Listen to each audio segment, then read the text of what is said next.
अल्हम्दुलिल्लाहि रब्बिल आलमीन वस्सलातु वस्सलामु अला सय्यिदिल मुरसलीन व अला आलिहि व अस्हाबिहि अजमाइन।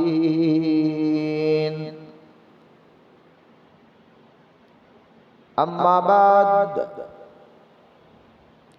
वक़ाल अल्लाहु तआला फ़िल क़ुरआनिल मजीद फ़अऊज़ु बिल्लाहि मिनश शैतानिर रजीम। बिस्मिल्लाहिर रहमानिर रहीम। इन्नल मुस्लिमीना वल मुस्लिमाति वल मुअमिनीना वल मुअमिनाति वल क़ानितीना वल क़ानितात वल्क़ानिताति वस्सादिक़ीन वस्सादिक़ाति वस्साबिरीन वस्साबिराति वल्खाशिईन वल्खाशिईन वल्खाशिआति वल्मुसद्दिक़ीन वल्मुसद्दिक़ाति वस्साइमीन वस्साइमात वस्साइमाति वल्हाफ़िज़ीन फ़ुरूजहुम वल्हाफ़िज़ाति वज़ाकिरीन अल्लाह कसीरन वज़ाकिरात अअद्दल्लाहु लहुम मग़फ़िरतन व अजरन अज़ीमा। आमन्तु बिल्लाहि सदक़ल्लाहुल अलिय्युल अज़ीम। वक़ाल अल्लाहु तआला फ़ी शानि हबीबिहिल करीम इन्नल्लाहा व मलाइकतहु युसल्लूना अलन नबिय्यि या अय्युहल्लज़ीना आमनू सल्लू अलैहि व सल्लिमू तस्लीमा। अल्लाहुम्मा सल्लि अला सय्यिदिना मौलाना मुहम्मद मादिनिल जूदि वल करम व अला आलिहि व बारिक व सल्लिम सलातन व सलामन अलैका या सय्यदी या हबीबी या रसूलल्लाह सल्लल्लाहु तआला अलैहि व आलिहि व सहबिहि व सल्लम। अम्मा बाद, हर तारीफ और बड़ाई सिर्फ अल्लाह ताला के लिए है जो सारे जहान का मालिक है, मुख्तार है और जो सारे जहान का पालनहार है। मैं इस बात की गवाही देता हूँ कि अल्लाह ताला के सिवा कोई इबादत के लायक नहीं, वो एक है, उसका कोई साथी और शरीक नहीं। और मैं इस बात की भी गवाही देता हूँ कि आपके और हमारे प्यारे आका और मौला हुजूर नूर रहमत कौनैन हज़रत सैयदना मुहम्मद मुस्तफ़ा अहमदी मुश्तबा सल्लल्लाहु ताला अलैहि व आलिहि व सहबिहि व सल्लम अल्लाह ताला के आखिरी रसूल और उसके बरगुज़ीदा बंदे हैं। अल्लाह ताला हुजूर अकरम नूर मुजस्सम रहमत आलम सल्लल्लाहु अलैहि व सल्लम पर, अहले बैत, सहाबा इकराम, ताबईन और तबे ताबईन, औलियाए उम्मत पर क़यामत तक बकसरत रहमती और बरकतें नाज़िल फरमाता रहे। सब मिलकर मोहब्बत से एक मरतबा दुरूद पाक पढ़े। अल्लाहुम्मा सल्लि अला सय्यिदिना व मौलाना मुहम्मद मादिनिल जूदि वल करम व अला आलिहि व बारिक व सल्लिम सलातन व सलामन अलैका या रसूलल्लाह सल्लल्लाहु तआला अलैहि व आलिहि व सहबिहि व सल्लम। अम्मा बाद, मुअज़्ज़ज़ सामईन, अस्सलामु अलैकुम व रहमतुल्लाहि व बरकातुहू। ये ज़िलक़अदा का मुबारक महीना चल रहा है और इस महीने को भी हज का महीना कहते हैं और इसको बिल्कुल आखिरी अयाम चल रहे हैं। आज के ये जुम्मा जो है इंशाअल्लाह ताला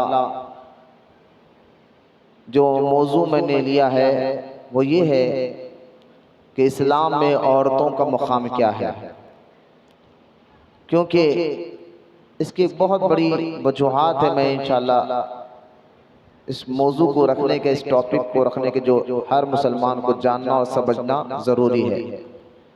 ख़बर इसके अपने इस मौजू पर आऊँ, तारीख़ अहले सुन्नत व जमाअत के मुताबिक सबसे पहले हम और आप दुरूद पाक की फजीलत को सुनते हैं, क्योंकि दुरूद पाक के बेशुमार फ़ज़ाइल अहदीस मुबारका में आए हैं और दुरूद पाक पढ़ने से अल्लाह ताला दुनिया और आखिरत की भलाई अता फरमाता है। कुरान पाक में अल्लाह ताला ने ये भी इरशाद फरमाया कि बेशक अल्लाह और उसके फरिश्ते हुजूर पर दुरूद और सलाम भेजते हैं। ए ईमान वालों, तुम भी हुजूर अकरम सल्लल्लाहु अलैहि वसल्लम पर खूब खूब दुरूद और सलाम भेजा करो। ये कुरान पाक की आयत है जो अक्सर आप सुनते रहते हैं। उसका तर्जुमा मैंने आपके सामने रखा है। अगर अहादीस पाक में अगर देखें तो बेशुमार अहादीस दुरूद पाक की फजीलत को बयान करती है। उन्हीं अहादीस पाक में एक हदीस पाक में आता है कि जो हुजूर सल्लल्लाहु ताला अलैहि वसल्लम पर एक मर्तबा दुरूद पढ़ता है, अल्लाह ताला उस पर 10 मर्तबा रहमत भेजता है। और जो हुजूर सल्लल्लाहु ताला अलैहि वसल्लम पर कसरत से दुरूद पढ़ता है, तो हदीस पाक में आता है कि क़यामत के दिन वो क़यामत के मैदान में जो ज़्यादा दुरूद पढ़ता है हुजूर अलैहिस्सलाम पर, उसके लिए इनाम है कि क़यामत के मैदान में हुजूर के सबसे ज़्यादा करीब रहेगा। दुरूद पाक के बेशुमार फ़ज़ाइल में से मैंने चंद 2 हदीस आपके सामने रखी है कि दुरूद पढ़ने वालों पर अल्लाह रहमत भेजता है। आज हमारे घरों में जिस चीज़ की कमी है वो खैर और बरकत की है। अगर आप मुसलमानों का हाल पूछे तो तकरीबन लोग यही कहेंगे यार कमा रहे लेकिन बरकत नहीं है, और कारोबार चल रहा है पैसे टिक नहीं रहे हैं, बरकत नहीं है। तो उसके लिए तो ये बहुत ज़रूरी है कि वो अपने घर में खुद भी दुरूद की महफिल सजाए, अपने बीवी बच्चों, अपने माँ बहनों को भी इसकी ख़ास तौर पर तालीम दे कि अपने घर में रोज़ाना एक वक्त मुकर्रर कर ले, टाइम मुकर्रर कर ले, और उस वक्त उस टाइम पर ख़ास तौर आप अपनी बीवी को, अपनी माँ को, अपनी बहनों को, अपनी बेटियों को कहा कि इस ख़ास टाइम में हुजूर सल्लल्लाहु अलैहि वसल्लम पर दुरूद पढ़ा करे। और जो दुरूद याद है वो पढ़ना है, ऐसा नहीं कि कोई ख़ास दुरूद है, उसकी अलग फजीलत है। लेकिन जो ये हदीस पाक में आता है ना कि एक मर्तबा दुरूद पढ़ने वाले पर अल्लाह ताला 10 रहमतें भेजता है, तो ये दुरूद कोई भी जो आपको दुरूद याद है पढ़ सकते हैं, जैसे कि सल्लल्लाहु अलैहि वसल्लम, ये भी दुरूद पाक है। सल्लल्लाहु अला मुहम्मद, ये भी दुरूद पाक है। लिहाजा जो दुरूद है अल्लाहुम्मा सल्ली अला सय्यिदना मुहम्मद वाला आलिहि व बारिक वसल्लम, ये भी दुरूद पाक है। जो आपको दुरूद याद है वो दुरूद खुद भी पढ़े, अपने माँ बहनों बेटियों को पढ़ने की आदत बनाइए।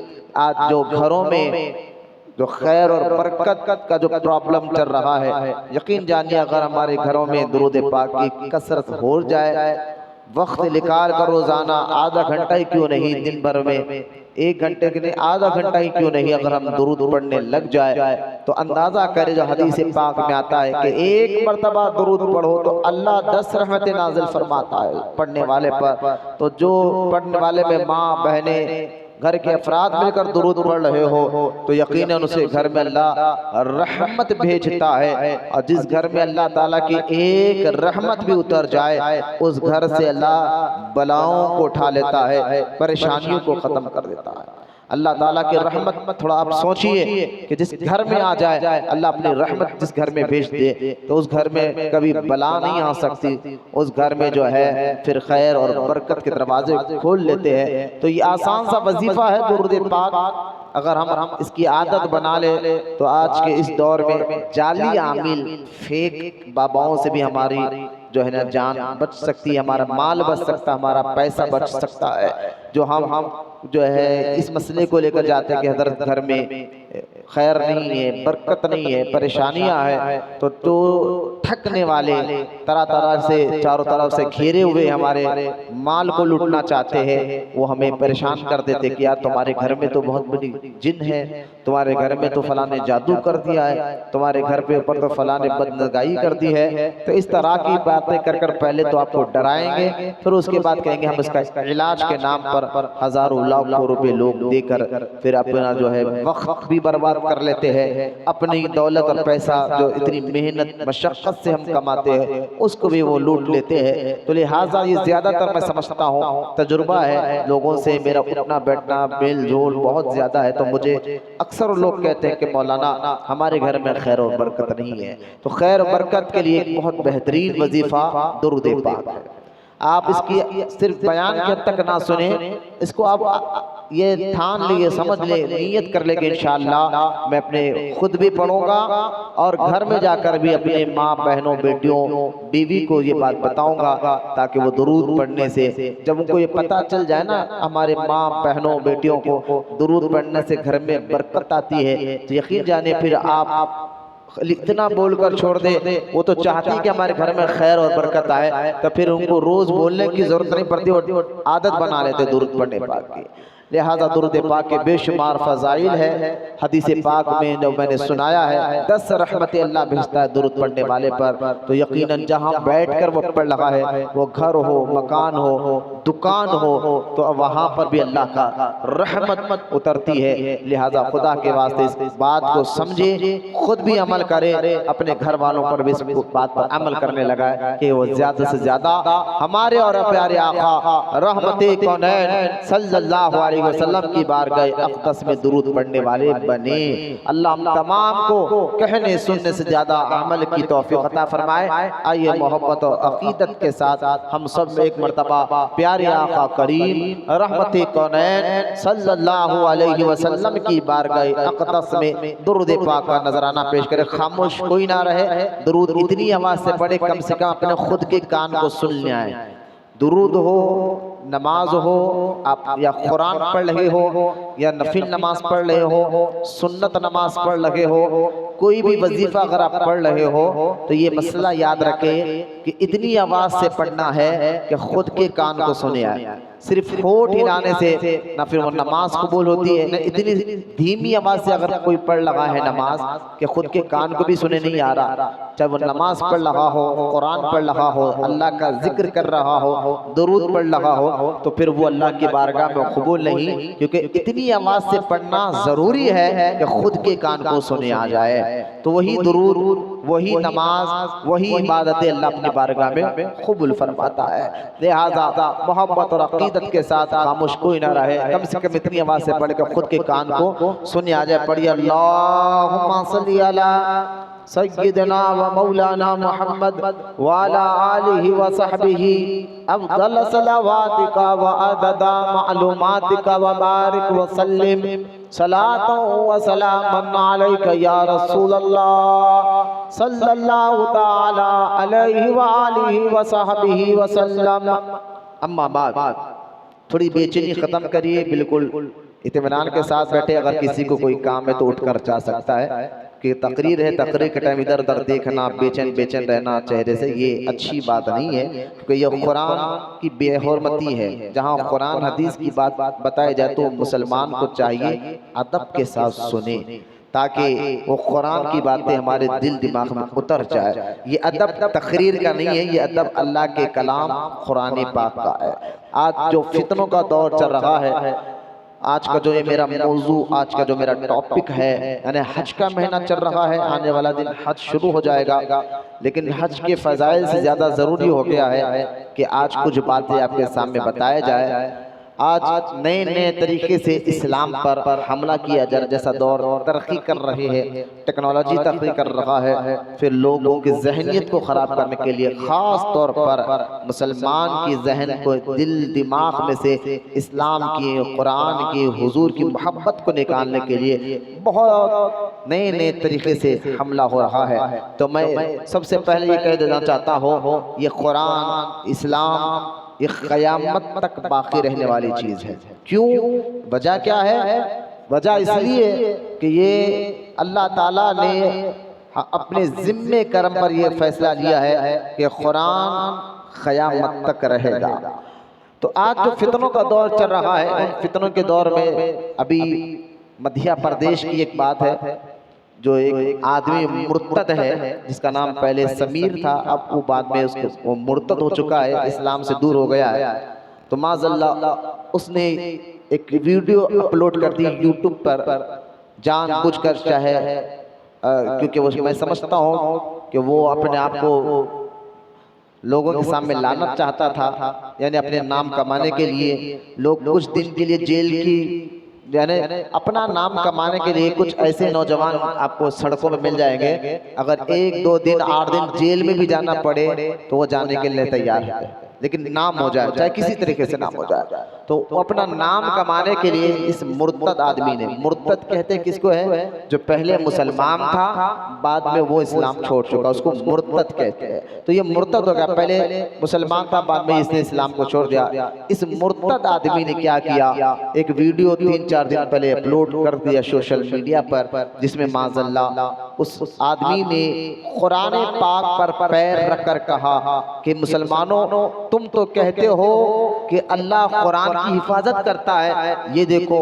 मैं तुम्हारे कुरान को कुचल रहा हूँ। ये कहकर उसने माज़अल्लाह कुरान के ऊपर पैर रखकर बताया, और यहाँ तक कि उस वीडियो में उसने इस्लाम के खिलाफ, कुरान के खिलाफ, हमारे और आपके प्यारे आका रहमते कौनैन सल्लल्लाहु अलैहि वसल्लम की तालीमात और उनके खिलाफ ऐसी बेहुदा और एक बकवास बातें कर कर वीडियो अपलोड कर देता है, जिसकी वजह से पूरे मुसलमानों का दिल को तकलीफ पहुंची। यकीनन हैदराबाद में भी उसके खिलाफ कंप्लेंट हुए हैं, पूरे हिंदुस्तान के अलग अलग शहरों में उसके खिलाफ पुलिस स्टेशन में कंप्लेंट हो रही है। मैं कहता हूँ कंप्लेंट करने से क्या होगा? ज़्यादा से ज़्यादा 15 दिन जेल में रहेगा, 20 दिन जेल में रहेगा। उसके बाद जो है फिर वो वापस आकर अपनी शैतानी हरकतें जारी रखेगा। तो पहले मैं तो, क्योंकि हमारा बयान रिकॉर्ड होता है, यूट्यूब पर अपलोड होता है, पूरी दुनिया भर में जाता है, तो मैं इंटरनेट के जरिए हुकूमत से कहूँगा कि देखिए, जो आज हिंदुस्तान में बिलखुसूस इस्लाम को और मुसलमानों को टारगेट बनाकर कभी अजान का मजाक बनाया जा रहा है, तो कभी कुरान के बारे में गलत बातें की जा रही है, जब कभी हमारे प्यारे आका रहमते कौनैन सल्लल्लाहु अलैहि वसल्लम के खिलाफ बातें की जा रही है, तो हम चाहते हैं कि पार्लियामेंट में एक ऐसा सख्त कानून बने जो, क्योंकि हमारा इंडिया, हमारा हिंदुस्तान एक जमहूरी मुल्क है, और जब बाबा अम्बेडकर ने इस हिंदुस्तान पर कानून को नाफिज किया था, कानून बनाया था देश आज़ाद होने के बाद, तो उसमें ये बात लिखी हुई है कि इस मुल्क में हर मजहब वाला अपने मजहब पर आसानी और आज़ादी के साथ अमल कर सकता है, आसानी और आज़ादी के साथ अमल कर सकता है। ये बाबा अम्बेडकर का कानून आज भी सुप्रीम कोर्ट में मौजूद है, आज भी लॉ है, कानून है। तो हम जमहूरियत के दायरे में रहकर कहते हैं, और ये भी उन्होंने कानून बनाया था कि एक मजहब वाला दूसरे मजहब वाले पर कुछ लान तान गलत बातें नहीं करेगा।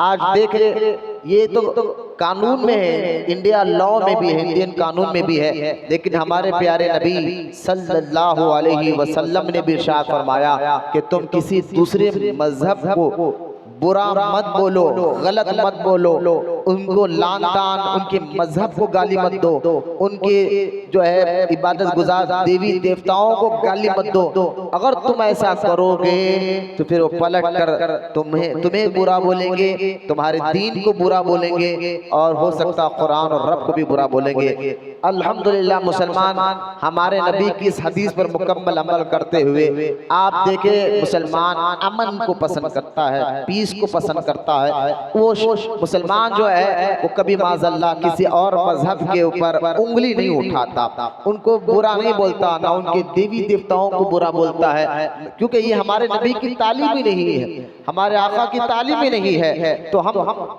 जमहूरियत के मुल्क में रहते हैं या हर मजहब को अपने अपने मजहब पर अमल करने का इख्तियार कानून दे रहा है, तो ये बदबख्त ऐसे चंद बदबख्त जो है इस तरह की हरकतें कर कर लाखों करोड़ों मुसलमानों के दिलों को तकलीफ पहुंचा रहे हैं। तो मैं इंटरनेट के जरिए जो बयान होगा हुकूमत से कहूँगा इनके खिलाफ सख्त से सख्त कार्रवाई की जाए और पार्लियामेंट में एक नया लॉ, नया कानून पास किया जाए। किसी भी मजहब को, सिर्फ इस्लाम नहीं, हिंदुस्तान में जितने मजहब रहते हैं किसी भी मजहब के खिलाफ अगर कोई गलत कमेंट करेगा वीडियो के जरिए, यूट्यूब के जरिए, फेसबुक के जरिए किसी भी मजहब के खिलाफ उंगली उठाएगा तो उसके लिए सख्त कानून होना चाहिए, ताकि दोबारा फिर वो ऐसा हरकत करने से अपने आप को रोक कर रखे। बस खैर हम तो ये जमहूरियत के दायरे में रहकर कानून, तो इस बदबख्त ने इस तरह की हरकत कर कर कुरान का भी मजाक उड़ाया, इस्लाम का भी मजाक उड़ाया, उस नबी का मजाक बनाया जिस नबी को मुसलमान तो दिलो जान से मोहब्बत करते हैं। कभी आप इंटरनेट पर जाए, गूगल पर सर्च करें, जो बड़े बड़े अंग्रेज जो रिसर्च करने वाले गुजरे हैं, बड़े बड़े अंग्रेज जो गुजरे हैं, आप उनके कई नाम आपको गूगल मिल जाएंगे। मैं मुसलमान के गैरों की बात कर रहा हूँ जिसमें कई अंग्रेज है और कई गैर मुस्लिम जो है उसमें मौजूद है, जिन्होंने ये बात कही है कि इस मुल्क, इस जमीन पर, इस दुनिया पर, इस जमीन पर अगर कोई सबसे ज्यादा अमन की बात कर गया है, अखलाक की बात कर गया है, पीस की बात कर गया है, और जो इंसान है उसको इंसानियत सिखा कर गया है, तो तमाम इस जमीन पर अगर कोई इंसान ये काम कर गया है जो जिसके तरीके पे चलकर बंदा जो है पीस में भी आ जाता है, अमन में भी आ जाता है, उसकी आदतें, चलने फिरने, उठने बैठने में भी फर्क आ जाता है। ऐसी कोई तालीम, कोई शख्सियत दी है तो कोई और नहीं, हमारे प्यारे आका रहमते कौनैन सल्लल्लाहु अलैहि वसल्लम की तालीम पाक है, अल्लाह के रसूल की तालीम है। ये गैर भी कह रहे हैं, गैर इस बात को कह गए हैं कि हाँ इनकी जो तालीमात है अल्लाह के रसूल अलैहि सल्लम से, मुसलमान जिसको अपना रसूल मानते हैं, ये गैर मुस्लिमों की बात कर रहा हूँ, ईसाइयों की, और जो इस बात पर रिसर्च कर रहे हैं कि इस जमीन पर लाखों अरबों मुसलमान आए बरसों से, लेकिन सबसे ज्यादा अमन की बात किसने की, अच्छाई की बात किसने की, पीस की बात किसने की? सबसे ज्यादा एक इंसान, भाई लीडर भी रहबरी करता है, एक लीडर भी ये कहता है कि आप ऐसा करो, ये करो, ये करो, एक डॉक्टर भी इंसानों की रहबरी करता है। तो लिहाजा रहबरी करने वाले इंसानों की बहुत आए हैं, लेकिन सही तौर पर इंसान को इंसानियत सिखाने वाले, इंसान को इंसानियत सिखाने वाले सही तौर पर अगर इस जमीन पर कोई आए हैं तो ये गैर मुस्लिम भी कहते हैं मुसलमानों के नबी अल्लाह के रसूल सल्लल्लाहु अलैहि वसल्लम है। आज भी अगर मुसलमान, क्योंकि बहुत से अंग्रेज अभी यूरोप ममालिक में आप देख ले, जिसमें अमेरिका है, कनाडा है, इंग्लैंड है, और भी कई ममालिक यूरोप में आज देख ले, कई गोरे कलमा पढ़कर चेहरे पे दाढ़ी भी रख रहे हैं, सर पे इमामा भी बांध रहे हैं। उनसे जब पूछा गया कि जनाब आपको किसने मजबूर किया दाढ़ी रखने, सर पे इमामा पहनने, कलमा पढ़ने, नमाज पढ़ने, तो वो अक्सर ये कहते में नजर आते हैं हमें मजबूर किसी ने नहीं किया, बल्कि हमने अच्छी तरह रिसर्च किया, पढ़ा, इस्लाम को समझा, तो हमें इस्लाम की तालीमात, कुरान की तालीमात, कुरान क्या कहता है, जो जो कुरान ने कानून इंसानों के लिए दिया है, अल्लाह के कलाम में कि ये करो, ये मत करो, ये करो, ये मत करो, हलाल क्या है, हराम क्या है, एक एक चीज पर अंग्रेज कहने लगे हमने रिसर्च किया, पढ़ा, बहुत सोच समझने के बाद में पता चला कि ये जो कुरान कह रहा है यही इंसानियत है, ये जो कुरान कह रहा है यही पीस का मामला है, ये कुरान जो कह रहा है एक इंसान के अंदर यही खूबियां होनी चाहिए। इसलिए हम कलमा पढ़कर इस्लाम में दाखिल हुए, क्योंकि हम इस्लाम को पढ़कर समझकर इस्लाम को कबूल फरमाया।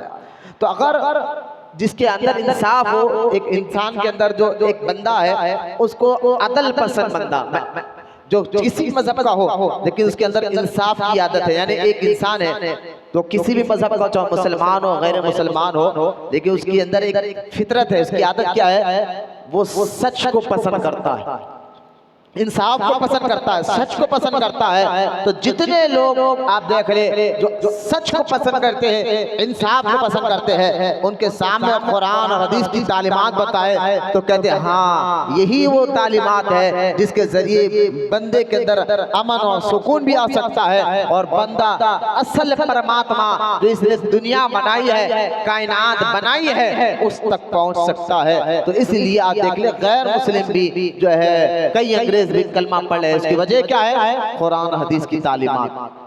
बोले मोहब्बत से ये मैं आपको एक तमहीदी बात कहना चाहता हूँ कि आज इन बदबख्तों की वजह से कुरान को खुदल कर बताना, जला कर बताने से कुरान मिटने वाला नहीं है। कुरान किताबी शक्ल में तो हमारे पास मौजूद है, अगर अल्लाह ना करे पूरी दुनिया से अगर कुरान लेकर अगर कोई आदमी पूरी दुनिया से, एक मिसाल दे रहा हूँ समझाने के लिए, पूरी दुनिया से अगर कुरान लेकर एक नदी में समंदर में फेंक दे, कहे कि अब बताओ तुम क्या करोगे, जो तुम्हारा कुरान था किताब की शक्ल में, हमने तो पूरी दुनिया से निकाला, हर मुल्क से निकाला, और अगर कोई समंदर में फेंक दे, चलिए कुरान को फेंक दे माज़अल्लाह, समझा रहा हूँ मिसाल के तौर पर, फिर जितने पूरी दुनिया भर में मजहबी किताबें हैं, चाहे वो गैर मुस्लिमों की हो, यहूदियों की हो, ईसाइयों की किताबें हो, यहूदियों की किताबें हो, कितने मजहब है, सारे मजहब वालों की किताबें भी लेकर फेंक दे, यानी चले किसी का मजहब नहीं, कुरान और सारे मजहब वालों की किताबें लेकर फेंक दे, और 50 साल गुजर जाए और फिर यहूदियों से कहो कि तुम जो तुम्हारे पास तुम्हारी मजहबी किताब तो समंदर में 50 साल पहले खत्म हो गई है, अब तुम क्या करोगे, उनके पास जवाब नहीं है। ईसाइयों से पूछो, उनके पास जवाब नहीं मिलेगा, किसी मजहब वाले के पास जवाब नहीं मिलेगा। अगर कोई मुसलमान से पूछे भाई तुम्हारा कुरान भी तो समंदर में फेंक चुके हैं, अब बताओ कि तुम क्या करोगे, अब क्या करोगे, तो यकीनन मुसलमान के घरों में और पूरे दुनिया भर में आप देखें कि 7 या 8 साल या 10 साल का बच्चा भी आपको मिलेगा जिसके सीने में अल्लाह ताला ने कुरान को महफूज कर दिया। अगर किताब को तुम जो कुरान में अल्लाह कहता है हम कुरान की हिफाजत करेंगे, मतलब क्या है, क्योंकि अगर कोई कुरान की बेहुरमती करेगा तो अल्लाह का अज़ाब आएगा, नहीं, मतलब ये है कि कुरान को तुम अगर पूरी दुनिया से निकाल कर किताब को, कुरान से बना किताब को निकाल कर तुम समंदर में भी डाल दोगे तब भी कुरान जो है ऐसा नहीं है उसकी तालीमात खत्म हो जाए, क्योंकि अल्लाह का फजल देखे, उसका करम देखे, हजारों लाखों नहीं करोड़ों हाफिज कुरान आपको मिल जाएंगे जिनके सीने में अल्लाह ने कुरान को महफूज कर दिया है। और फिर से और ऐसे हाफिज भी ऐसे हाफिज कि वो जरा जेर और जबर में भी गलती नहीं करते, पढ़ने में और सुनने में जेर और जबर की भी गलती नहीं करते। आज आप भी देखें, अगर कोई सूरे फातिहा ही पढ़ रहा हो, अगर कोई बंदा सूरे फातिहा शुरू कब होती है, अल्हम्दुलिल्लाहि रब्बिल आलमीन, लेकिन अगर कोई सूरे फातिहा पढ़ते कहते शुरुआत करे अर्रहमानिर रहीम मालिक यौमिद्दीन, तो एक आम बंदा भी कह देता है भाई तुमने पहली आयत क्यों छोड़ी, पहली आयत क्यों छोड़ी।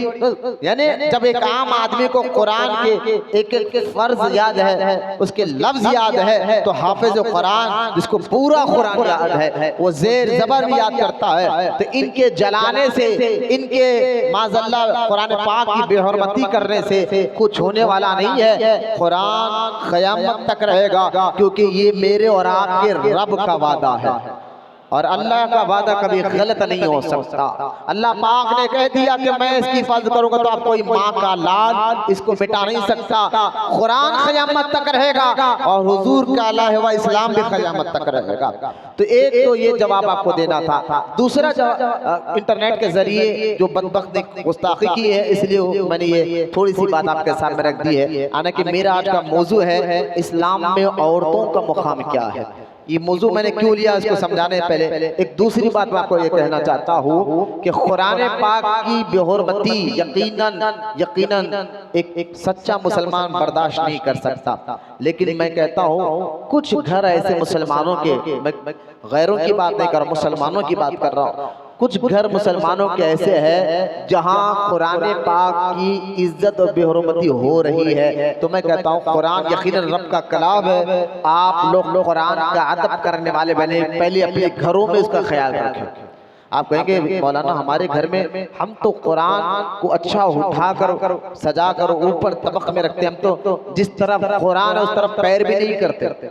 जहाँ जिस ताबदान में हम कुरान रखते हैं यकीनन ऐसे लोग भी है उस तरफ फिर अदब के लिहाज से पैर भी नहीं करते। आप कह रहे हैं कि मुसलमानों के घरों में कुरान की बेहुरमती हो रही है। मैंने कहा देखो यकीनन कुरान की बेहुरमती से मेरा मतलब ये नहीं कि मुसलमान कुरान की बेहुरमती कर रहा है, बल्कि मेरा कहने का मकसद ये है कुछ ऐसी चीजें हैं जो कुरान के अदब के खिलाफ है, वो काम मुसलमान कर रहा है। उनमें से आप देखिए हमारे, मैं एक मिसाल देकर हमारे शादियों की बात ले लें। हम मुसलमान घरानों में जो शादियां हो रही है, शादियों में रुखा छपाया जाता है, अच्छी चीजें छपाना भी चाहिए।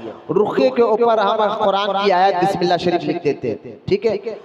अब बिस्मिल्लाहिर्रहमानिर्रहीम जो रुखे पर लिखा जा रहा है, मुझे बताइए कि हम रुखा दे रहे हैं तो रुखा कोई इधर रख देता है, कोई उधर रख देता है, फिर घूम फिर कर फिर वो कचरे में चला जाता है। तो मुझे बताइए कुरान में जो है एक तो बिस्मिल्लाहिर्रहमानिर्रहीम आयत कुरान की आयत लिखी हुई है, फिर मुसलमान उसको जो है इधर उधर रख कर आखिर में कचरे के ढेर में डाल रहा है। दूसरा बात रुखों में मैंने देखा है कि कुरान की एक और आयत रुखे के अंदर मुसलमान इस्तेमाल करते हैं।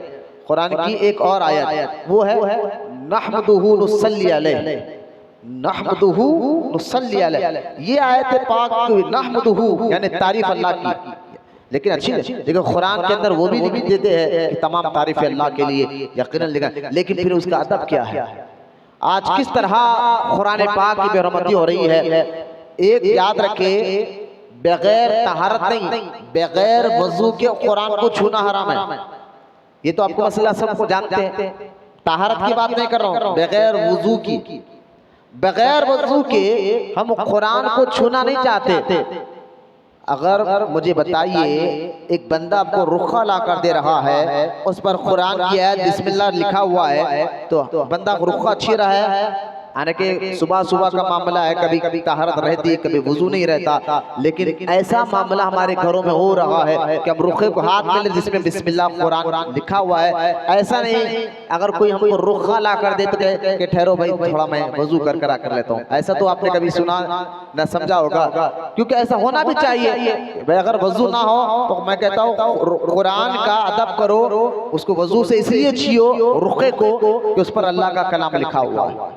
अगर डायरेक्ट बगैर वजू के छीएंगे हराम है, तो ये कुरान की बेहुरमती है। एक तो रुखों के जरिए मुसलमानों के घरों में कुरान की बेहुरमती हो रही है, इस पर थोड़ा घर के बड़े लोग खास तवज्जो दें। आप क्योंकि हदीस में आता है हर घर के बड़े से अल्लाह ज्यादा सवाल करेगा कि तुम्हारे नीचे तुम्हारे बेटे थे, भौवा थे, पोतरे थे, नवासे थे, तुम्हारे फैसले को मानते थे, तुम्हारी बात सुनते थे, तुमने क्या फैसला किया, तुमने क्या उनको सिखाया, क्या समझाया। तो ये घर के बड़े इस पर तवज्जो दे कि कुरान जो रुखों पर खास तौर पर तवज्जो। इसलिए आप देखें कि हमारे घर में भी शादी, घरों में शादियां होते हैं, हर एक के घर में, हमारे पास भी ये मामला होता है, तो हम पहले रुखे छपाने वाले को बोल देते भाई इस पर बिस्मिल्लाह की आयत मत लिख, हम लिखाना ही नहीं चाहते, लिखो ही मत, क्योंकि आप एक आदमी करेगा अदब, दो आदमी करेगा, कितने लोगों को आप कहेंगे, सौ लोगों को आप रुखा देते हैं। तो कुरान की बेहुरमती इस तरीके से भी हो रही है। दूसरा कुरान पाक की आयतों की बेहुरमती पेपर के जरिए, उर्दू पेपर के जरिए। आप देखिए उर्दू पेपर वाला जो लोग पढ़ते हैं, उर्दू पेपर मैं खुद भी पढ़ता हूँ, तो उर्दू पेपर लाकर फेंक देते। क्या है, डेली कुरान पाक की एक आयत, उसका तर्जमा और हदीस उर्दू पेपर में लिखी आती है, डेली आती है। चाहे वो जो हमारे अगर हैदराबाद की बात ले तो जो पेपर हमारे घरों में आते हैं, वो मुंसिफ हो, सियासत हो, एतमाद हो, सहारा पेपर, जितने पेपर आते हैं आप देख ले, उसमें एक कुरान की आयत, उसका तर्जुमा, हदीस, उसका तर्जुमा लिखा हुआ होता है। अब पेपर फेंकने वाला किस तरह फेंकता है आपको मालूम है, किस तरह फेंकता है। तो मैं इंटरनेट के जरिए उन पेपर वालों को भी कहूँगा, खुदा के वास्ते कुरान की बेहुरमती तकलीफ हो रही है हमें। एक बदबख्त ने कुरान पर पैर रख कर जलाया, अल्लाह उसको निस्तो नाबूद करे, उसके खिलाफ कानूनी कार्रवाई भी हम कर रहे हैं। लेकिन कभी इस बातों पर भी आपने गौर किया कि जो कलाम के खातिर हमारा दिल तड़प रहा है और हमारे तकलीफ पहुंच रही है, उस कलाम का हम कितना अदब कर रहे हैं, हम कितना उसकी मोहब्बत कर रहे हैं। पेपर के जरिए, रुखे के जरिए। और आखिरी बात लोग अपने कार में, अपनी गाड़ी में जो है ना वो दुआ लगा लेते हैं म्यूजिक के तौर पर। जैसे एक गाड़ी ऑन करे तो वो जो दुआ है कुरान की आयत है, वो दुआ पढ़ी जाती है। आपने सुना होगा अक्सर, जैसे ही कार को ऑन करे आवाज आ रही है कुरान की, दुआ पढ़े। नहीं मौलाना, ये हुजूर फरमाए ना दुआ पढ़ो, सवारी पे बैठो तो दुआ पढ़ कर निकलो, इससे एक्सीडेंट नहीं होते, टक्कर नहीं होते, फला फला। मैंने कहा हुजूर ने फरमाया कि दुआ पढ़ो, ये आपने जो रिकॉर्डिंग लगा दी ये नहीं कहा। अच्छा चलिए, आप कहेंगे मौलाना अच्छा रिकॉर्डिंग लगा दी तो गलत क्या है, बुरा क्या है? मैंने कहा भाई गलत क्या है मैं आपको बताता हूँ। पहले तो ये कुरान की आयत है, वो जो दुआ हुजूर ने बताई है वो कुरान की आयत है। और गलत ये है कि हमारी सीट के नीचे हम वो लगा देते हैं। अब कुरान कहाँ से आ रहा है? हमारे पैरों के नीचे से आ रहा है आवाज। ये बेहुरमती है। अक्सर सीट के नीचे या ड्राइविंग के उसके नीचे की तरफ वो जो है लगा देते हैं लोग। अब जैसे ही ऑन करे आवाज नीचे से आ रही है, हम बैठे हुए हमारे पैरों के पास से कुरान की आवाज आ रही है। तो लिहाजा कुरान के हम खुद भी अदब करने वाले बने। अगर हमें अल्लाह ना करे पढ़ना नहीं भी आता है तो कम से कम अदब तो वाले बन जाए, क्योंकि कुरान अल्लाह का कलाम है। उसको देखना भी इबादत है, उसको सुनना भी इबादत है। देखना भी इबादत, सुनना भी इबादत है। तो लिहाजा पढ़ना नहीं जानते, अल्लाह ना करे पढ़ना चाहिए। पढ़ना नहीं भी जानते हैं तो कम से कम उसका अदब करने वाले बने, क्योंकि अदब अल्लाह को बहुत पसंद है, ताज़ीम अल्लाह को बहुत पसंद है। और मुसलमान इस्लाम में सबसे ज्यादा जिस चीज को तरजीह देता है वो अदब है। आप देखें, अगर बेटा बाप का अदब ना करे, छोटा भाई बड़े भाई का अदब ना करे, भतीजा चीचा का अदब ना करे, तो लोग उसको गिरा कर कहते यार कैसा भतीजा है जो बाप समान चाचा का अदब नहीं कर रहा, कैसा बेटा है जो बाप का अदब नहीं कर रहा, कैसा भाई है जो बड़े भाई का अदब नहीं कर रहा। यकीनन मुआशरे में जो बड़ों की इज्जत नहीं करता, बड़ों का अदब नहीं करता, तो सोसाइटी और मुआशरे में लोग उसकी अपने निगाह से उसकी इज्जत गिरा देते। यार इसको छोड़ो, ये तो अपने बाप का अदब नहीं करता, भाई का अदब नहीं करता, चचा का अदब नहीं करता। तो अदब वाला बंदा हो तो इज्जत सोसाइटी में भी मिलती है। अदब अगर करोगे मुआशरे में भी अदब मिलता है। लोग कहेंगे यार बड़े अच्छे अखलाक है इसके, बाप का बहुत अदब करता है, भाई का बहुत अदब करता है, बड़ों का बहुत अदब करता है। करना भी चाहिए। अल्लाह के रसूल अलैहिस्सलाम ने फरमाया सफेद दाढ़ी वाले तुम्हें दिखे तुम उनका अदब करो। तुम अगर ऐसा करोगे तो जब तुम्हारी उम्र उस उम्र तक पहुंच जाएगी तो अल्लाह तुम्हारे अदब करने वाले को लिए पैदा करेगा, दूसरों को तुम्हारा अदब करने वाला बनाएगा। लिहाजा ये बाप का, भाई का, चिच्चा का, बड़ों का अदब, तो अदब जो है इज्जत दिलाता है।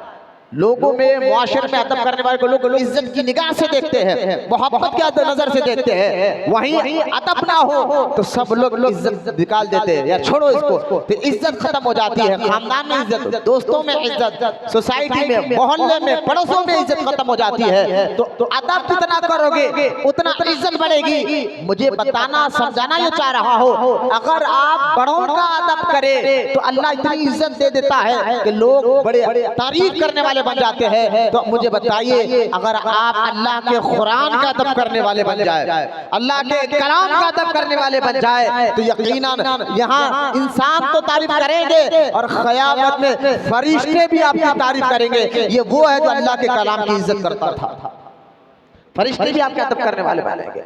तो जहां कुरान पाक को जलाकर मुसलमानों के दिल को तकलीफ दिया, हम निंदा करते हैं, हम सख्त तौर पर एहतजाज दर्ज कराते हैं। इंटरनेट के जरिए पूरी दुनिया भर में कंप्लेंट हो रहे हैं, हिंदुस्तान भर में, लेकिन हम इंटरनेट के जरिए हुकूमत से कहते हैं उसके खिलाफ सख्त कार्रवाई की जाए। जिसने कुरान पर पैर रखा, कुरान को जलाया, और हुजूर रहमत कौनैन सल्लल्लाहु अलैहि वसल्लम जो सारी दुनिया इस बात को मानती है कि इंसानों में सबसे पीस की बात और सबसे अच्छी बात किसी ने की है तो अल्लाह के रसूल सल्लल्लाहु अलैहि वसल्लम है। ये सब मानते हैं, अपना प्राय सब बात को मानते हैं। कभी ठंडे दिमाग से गैर भी अगर हमारे नबी की तालीमात को पढ़े तो कहते यार ऐसा होता है इंसान, ऐसे होते हैं तालीमात। तो ये एक तो कुरान पाक की जो बेहरमती है उसके लिए चंद मारूजात मैंने आपके सामने रखी है। आज जो मेरा मौजू है 22वां पारा सूरह अहज़ाब का पहली जो आयतें हैं, मैंने वो आयत पढ़ी है वो जिसमें अल्लाह ताला ने मुसलमान औरतों का मुकाम बताया है। इसको मैंने क्यों चुना जरा सुने आप। ये इंटरनेट पर अपलोड होगा और फिर जाएगा तो आप इसको जरूर सुना करें और अपने माँ बहनों को बताएं कि तुम्हारी इज्जत क्या है इस्लाम में। इसलिए मैंने ये टॉपिक रखा कि हाल ही में एक फिल्म जो है रिलीज होने वाली थी, बाद में सुनने में भी आया कि उसको रोक दिया गया है, लेकिन पता नहीं रोके या नहीं रोके, अभी कंफर्म नहीं है, यानी पक्की न्यूज नहीं है। ऐसी भी अफवाह फैल रही कि उसकी उस फिल्म को बैन कर दिया गया है, लेकिन कंफर्म नहीं है। हाल ही में एक द केरला मूवी निकली थी, लेकिन आई मूवी वो, और फिर उसके अंदर इस्लाम को, कुरान को, औरतों का किरदार ही बिल्कुल कुरान के खिलाफ बताया, यानी ऐसा बताया कि इस्लाम में सबसे ज्यादा जुल्म औरतों पे होता है, ये मिजाज दी गई। फिर अब ये जो मूवी जो रिलीज हो रही है जिसका नाम है हमारे 12, तो इस मूवी के अंदर ये बताया जा रहा है कि कुरान पाक की महज़ल्ला एक्टर शराबी, जिसको तहारत नहीं मालूम है, जो एक्टर है, एक्टर कैसी हालत में थे आपको मालूम है ना, उनको तहारत नहीं, जो खड़ के मूतने वाले, वो जो है ना दाढ़ी टोपी पहनकर कुरान सूरह बकरा की आयत नंबर 112 पढ़कर कहते हैं कि औरतें तुम्हारी खेती, अल्लाह कुरान में कहता है औरतें तुम्हारी खेती है, जिस तरह चाहो दाखिल हो जाओ। फिर ये कहकर फिर उसके अंदर ये बताया जा रहा है कि औरतों पर इस्लाम में मुसलमान किस तरह अपनी औरतों को, बीवी को, बच्चों को किस तरह माज़अल्लाह जुल्म देते हैं, तकलीफ पहुंचाते हैं, और तकलीफ पहुंचाकर फिर उसको जो है तकलीफ अजियतें देते हैं। इस तरह के देकर ये मूवी बनाए जा रहे हैं। आप कहेंगे मौलाना इससे होता क्या? मूवी बनते रहते हैं, कई ड्रामे बनते हैं। आज जो हमारे बच्चियों में जो बिगाड़ आ रहा है वो इसी ड्रामों की वजह से, मूवियों की वजह से, सीरियल की वजह से आ रहा है, इसी ड्रामे मूवियों की वजह से आ रहा है। क्योंकि आज छोटा बच्चा भी है, 4 या 5 साल का, आपने भी देखा होगा, वो भी यूट्यूब चलाना जानता है, वो भी फेसबुक चलाना जानता है। अक्सर बच्चे 4-5 साल से लेकर नौजवान नस्ल जो न्यू जनरेशन अभी चल रही है, अक्सर बच्चों के हाथ में देख लिया मोबाइल है, और फेसबुक पे क्या चल रहा वो देखते हैं, यूट्यूब पर क्या चल रहा वो देखते हैं। तो आज यूट्यूब पर, फेसबुक पर जो बच्चे अच्छा देखते भी है, फिर जो है उस काम को करते भी है, सीखते भी है, करते भी है। कई बच्चे जो है आपने देखा होगा, एक गेम जो वीडियो गेम निकला था इंटरनेट पर, और उसके जरिए कई बच्चे, जिसमें मुसलमान भी है, गैर मुसलमान बच्चे भी है, 15 साल, 16 साल, 14 साल, 13 साल के बच्चे उस गेम को देखकर अपनी जान दे दी, अपने आप को हलाक कर दिया। और आज भी कई माए आके कहते हैं मौलाना जरा दुआ करिए ना, हमारा बच्चा रात भर फोन में रहता है, पूरी रात, सुबह ना स्कूल जाता है, ना कॉलेज जाता है, ना काम पे जाता है, पूरी रात खाली गेम में रहता है। कभी लूडो खेलते नजर आता है, तो कभी जो है कोई गेम खेलते नजर आता है, तो कभी मूवी देखते हुए नजर आता है। तो आज की जो जनरेशन है वो ज्यादा फॉलो क्या कर रही है, ज्यादा चीज को एक्सेप्ट क्या कर रही है, वो यूट्यूब को एक्सेप्ट कर रहे हैं। यूट्यूब पे जो मनाजिर देख रहे हैं उनके जहनों में बैठ जा रहा। तो अक्सर लोग जो है इसको ज्यादा इस्तेमाल कर रहे हैं, इसलिए आज मूवी के जरिए, फिल्म के जरिए, नहीं बेटा बात नहीं करना, बाहर जाके बात करना, दुनियादारी बात मस्जिद में नहीं, अदब के साथ बैठो। अगर सुस्ती काहिली बेचैनी हो तो बाहर जाके टहल कराओ। कुरान अल्लाह के घर में बैठ, मेरी तरफ देख के अल्लाह के घर में बैठे अदब के साथ बैठ। रोडियों, सूदखोरों, पहलवानों के साथ बैठ जाते हैं और 4-4 घंटे पूरी रात फोन में बैठ जाते हैं। जब सुस्ती नहीं आती, मस्जिद में बैठना भी इबादत है, मस्जिद में नमाज के इंतजार में बैठना भी है। अगर किसी को जल्दी है तो जाइए, पहले हम दीवाने हैं कुरान हदीस के, हम सुनते रहेंगे इंशाअल्लाह। हमें 1-2 घंटे देना कोई बड़ी बात नहीं है इंशाअल्लाह। आज जरूरत है इस दौर में, इस जो दौर चल रहा है कि बयान लंबा किया जाए ताकि लोगों को दीन बताए, समझाए। नमाज 1 बजे, 1:15 बजे मैं भी खत्म कर सकता हूँ। अगर कल मैं 1 बजे की नमाज रखूँ तो पूरे दरबार 1 घंटे में क्या 5, 10, 12:30 से लोग भर जाएंगे। लेकिन मस्जिद में यहाँ हर जुमा देर से होती है नमाज, क्यों? कि तकरीर लंबी होती है। तकरीर क्यों लंबी होती है? जरूरत है कि नौजवानों को दीन के करीब बुलाए। कैसे बुलाएंगे? तकरीर के जरिए बुलाएंगे। क्योंकि कुरान में अल्लाह फरमाता है, ऐ लोगों को इल्म ना हो तो इल्म से पूछो। तो हमारा काम बताना है, हम बताएंगे इंशाअल्लाह। तो लिहाजा बेचैनी ना करे, सुस्ती ना करे, काहली ना करे, अदब के साथ बैठे रहे। बस मस्जिद में यूं हमारे नबी ने फरमाया अलैहिस्सलाम, मस्जिद में जो दुनियादारी बात करता है, बैठकर मस्जिद में अंदर बैठकर बात करता है, खबर में अल्लाह उसकी अंधेरा कर देगा, यानी उसको अजाब में मुब्तला कर देगा। ये याद रखिए आप। इसलिए कभी भी मस्जिद के अंदर बैठकर बात ना करें। दुनियादारी बात, दीनी बात कर सकते हैं, तकरीर कर सकते हैं, कुरान पढ़ सकते हैं, नमाज पढ़ सकते हैं, लेकिन दुनियादारी बात मस्जिद में नहीं बैठ सकते। एक और हदीस में हमारे आका सल्लल्लाहु अलैहि वसल्लम ने फरमाया, अगर किसी जब तुम मस्जिद के अंदर 2 आदमियों को दुनियावी बात करते हुए देखो तो उसको जाकर कहो, तुझे अल्लाह से कोई मतलब है या नहीं? तुझे अल्लाह से कोई मतलब है या नहीं है? उससे पूछो।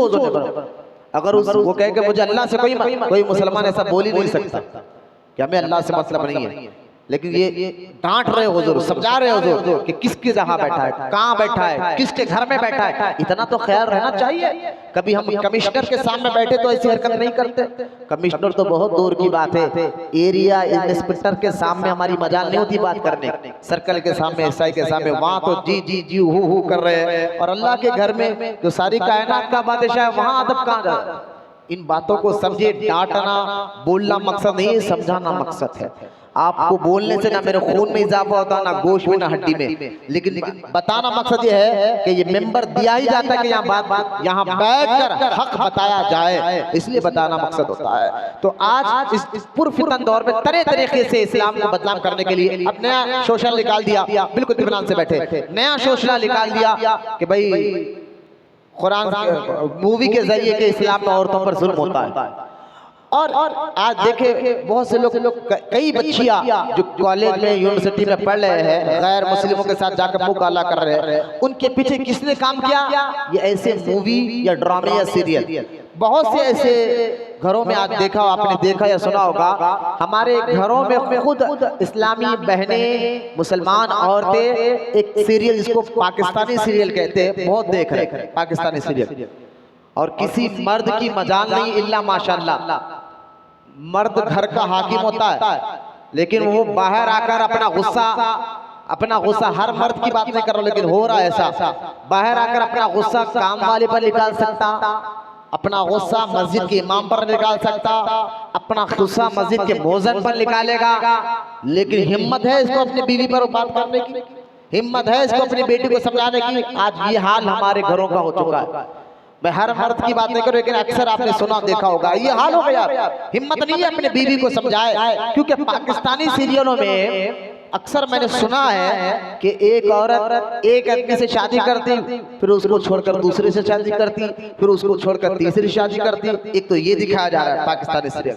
फिर दूसरा क्या दिखाया जा रहा है, एक औरत कई मर्दों से फोन पर बात कर रही है शौहर के होते हुए, ये दिखा जा रहा है सीरियलों में। फिर अब मुझे बताएं, इन सीरियलों को हमारे घरों में बड़े शौक से देखा जा रहा है, जिनके जरिए बेहयाई बातें बताई जा रही है और दीन के खिलाफ, कुरान के खिलाफ एक साजिश की जा रही है। कभी सीरियलों के जरिए हमारे बच्चे भटक रहे हैं, तो कभी ऐसे मूवियां निकाल कर, ऐसे पिक्चर निकाल कर जो है बच्चों के जहनों को खराब किया जा रहा है, गंदा किया जा रहा है। फिर हाल क्या है, धीरे धीरे कि हमारी बहनें, हमारे घर की औरतें धीरे धीरे दीन से इतनी दूर हो गई, सिर्फ उनको नमाज पढ़ना मालूम है, लेकिन नमाज की शर्तें नहीं मालूम है, नमाज की क्या आदाब है, क्या तरीके हैं नहीं मालूम है। बस उनको नमाज पढ़ो, उसके बाद जो चाहे करो, ये जहन बन गया है। और अगर उनको समझाओ तो कहते हैं इस्लाम में ना औरतों को ये पर्दे की पाबंदी देकर ये बहुत बड़ा जुल्म हो रहा है औरतों के पर। मैंने कहा ये बोली तुम्हारी नहीं है, ये बोली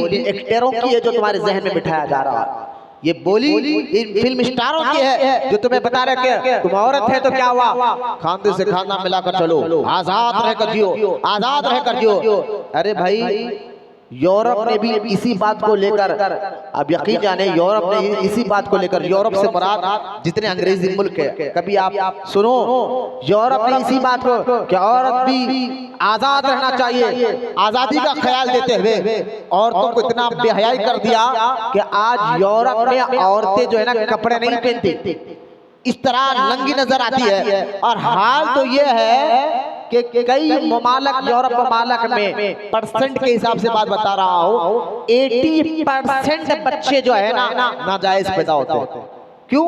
क्योंकि माँ बाप जो यूरोप ममालक में जो बच्चियां है वो कहते भाई हम चंद दिन साथ रहेंगे और उसके बाद समझ में आया तो शादी करेंगे। इसको लेकर आजादी है, हमें कौन रोकने वाला, हमें कौन बोलने वाला, इस बात को लेकर जो है औरतें चंद दिन रहते हैं, फिर बगैर शादी के, बगैर निकाह के चंद दिन साथ रहते हैं, उनमें मियां बीवी का ताल्लुक भी होता है, बच्चे भी पैदा होते हैं, कभी समझ में आया तो जिंदगी आगे बढ़ाते हैं, तो खत्म, तुम अपनी जगह हम अपनी जगह। ये हाल हो गया है। जब यूरोप ने औरतों को आजादी का मुकाम दिया तो आज देख ले किस तरह औरत आजादी के नाम पर बेहयाई, क्योंकि इस्लाम में जो जो कानून है ना, जो जो इस्लाम कह रहा है वो हमारी फितरत के मुताबिक कह रहा है। जरा इस बात को जरा समझाए, फिर मैं आयत पढ़ूंगा। इस्लाम दीन जो है हमारी फितरत के मुताबिक है, हमारे मिजाज के मुताबिक है। शायद अभी नहीं समझ में कहना क्या चाहता हूँ, सुनिए।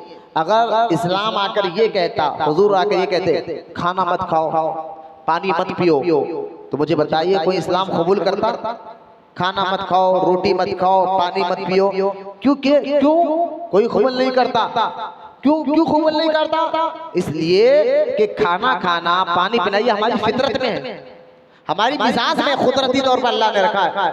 अगर हमारी फितरत के खिलाफ बात कर दे तो हम उस चीज को कबूल ही नहीं करते। तो लिहाजा इस्लाम ने कहा खाओ लेकिन हलाल का खाओ।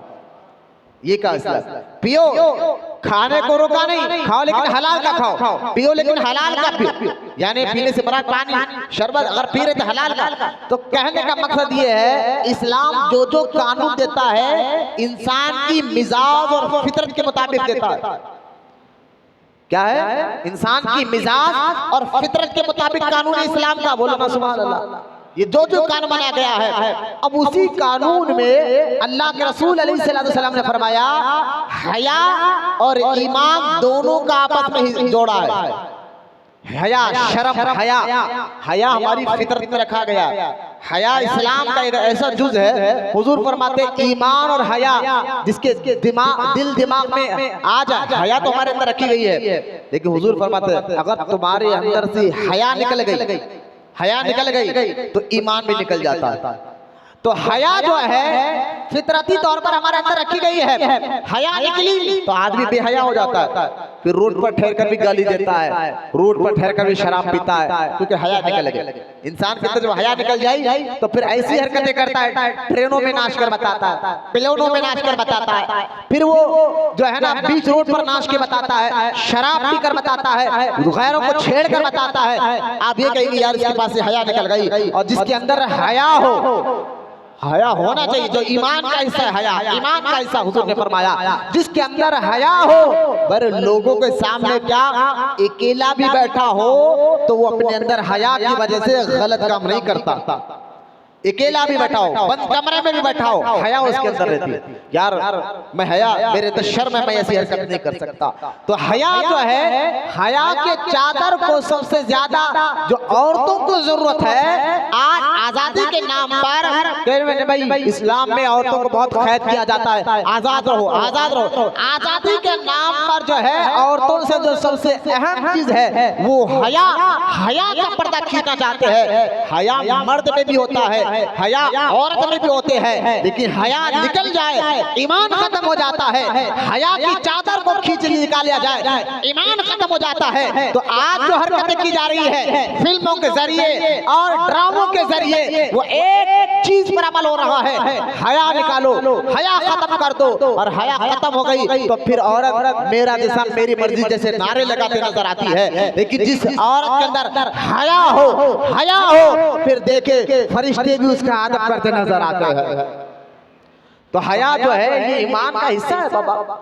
मर्द में भी होते हैं हया, औरत में भी होते हैं, औरत में ज्यादा होती है, होना चाहिए। तो बेहयाई की जो दावत जो फिल्म के जरिए दी जा रही है, अब मैं आपको बताता हूँ इस्लाम में औरतों का मुकाम क्या है। बिल्कुल बात खत्म कर रहा हूँ, आखिरी मौजू पर मेरा आ गया कि इस मौजू को मैंने लिया क्यों, किस लिए लिया, वजह क्या लिए, क्योंकि बयान रिकॉर्ड हो रहा है, कई इस्लाम औरतें दरगाह में बैठकर सुन भी रही है। सुने कि अल्लाह, और मैं एक और बात क्लियर कर देता हूँ, वो ये कि जब हमारे नबी सल्लल्लाहु अलैहि वसल्लम अभी दुनिया में तशरीफ नहीं लाए थे, मुशरिकों का दौर अगर आप देखें तो मुशरिकों, काफिर और मुशरिक, अरब के काफिर और मुशरिक क्या करते थे, अपनी औरतों को खिलौना समझते थे।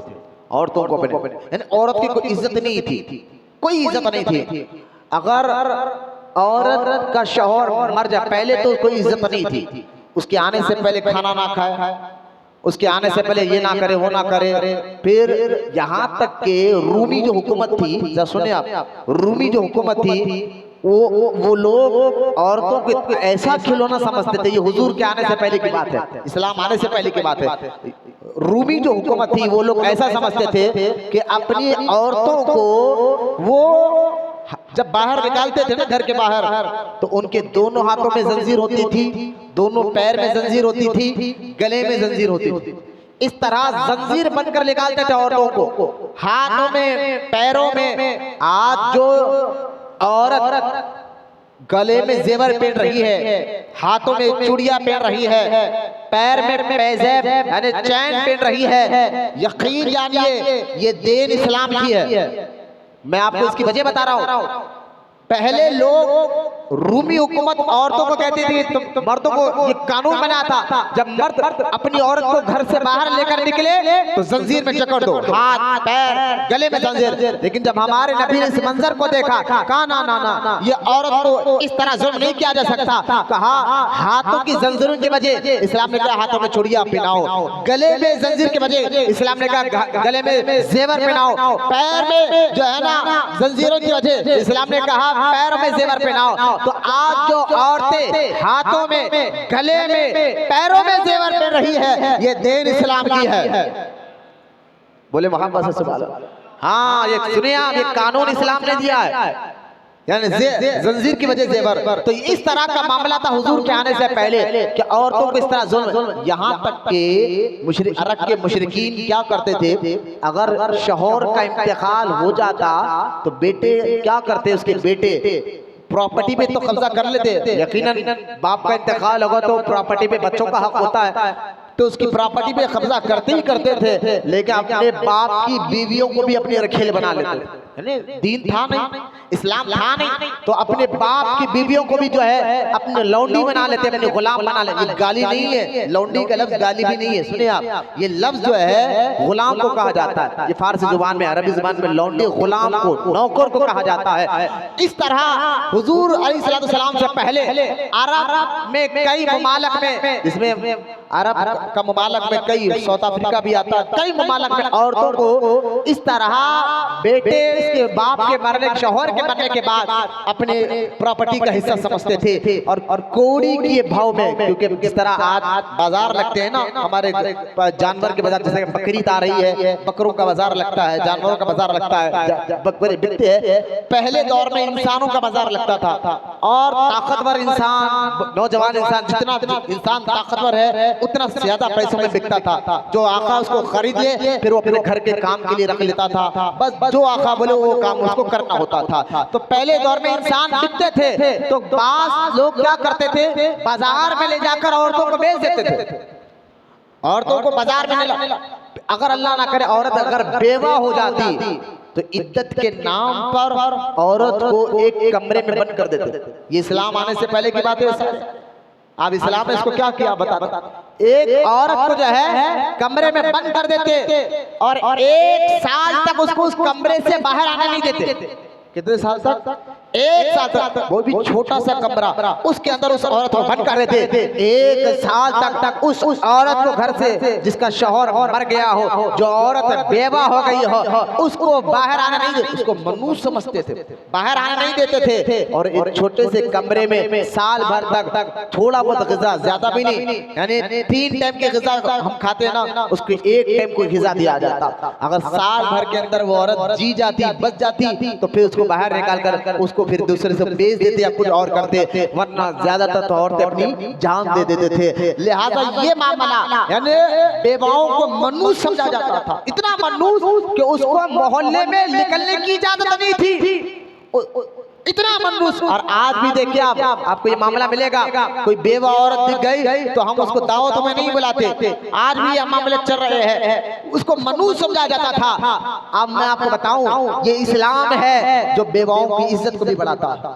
बोलो ना सुभान अल्लाह। हमारे और प्यारे आका सल्लल्लाहु अलैहि वसल्लम ने 11 शादियां की है, उन 11 शादियों में हुजूर की 9 बीवियां बेवा थी, 9 बीवियां बेवा थी। याद होना बच्चों, आप लोग ज़हन में बिठाए कि इस्लाम औरतों को कैसी इज्जत देता है। जब औरतों को कोई इज्जत नहीं थी बेवा औरत की, लोग एक छोटे से कमरे में बंद कर देते साल भर तक, खाने को बराबर नहीं दिया जाता, औरत के कपड़े फट जाते, तड़प कर मर जाती थी। आज मनुष्यत को समझाते थी। मेरे आका ने खुद अमल कर बताया कि औरत में कोई मनुष्यत नहीं होती। सरकार की 9 बीवियां बेवा थी, जिसको सरकार ने बाद में निकाह फरमाया।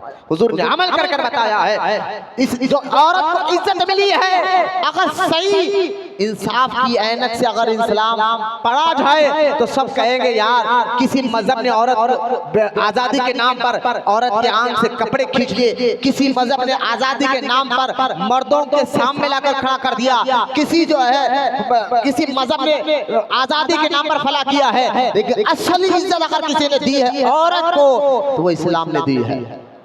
ये मामला बेवाओं के साथ होता ये। और फिर बच्ची अगर पैदा हो जाए, पहले के मुशरिक अगर घर में बेटी पैदा हो जाती, घर के अंदर, अल्लाह अकबर अल्लाह अकबर, घर के अंदर अगर बेटी पैदा हो जाती तो क्या होता, वो मर्द जिसके घर में बेटी पैदा होती पूरे मोहल्ले में अपना चेहरा छुपाकर छुपते छुपते फिरता, लोग उसका मजाक उड़ाते, यार ये देखो उसकी बेटी पैदा हुई। यानी बेटी पैदा होने को इतना मनुष्य समझा जाता था, इतना मायूस समझा जाता था, यहाँ तक कि वो बाप अपने बेटियों को ले जाकर जिंदा दफन कर दिया करते थे। ये हाल थे औरतों के साथ, ये हाल था बच्चियों के साथ, ये हाल था औरतों के साथ। ये इस्लाम है जिसने कहा जिसके घर में एक बेटी भी हो और बाप उसको अच्छा पढ़ाए लिखाए, बड़े होने के बाद निकाह उसका करा दे तो अल्लाह उस बाप को जन्नत में दाखिल फरमाएगा।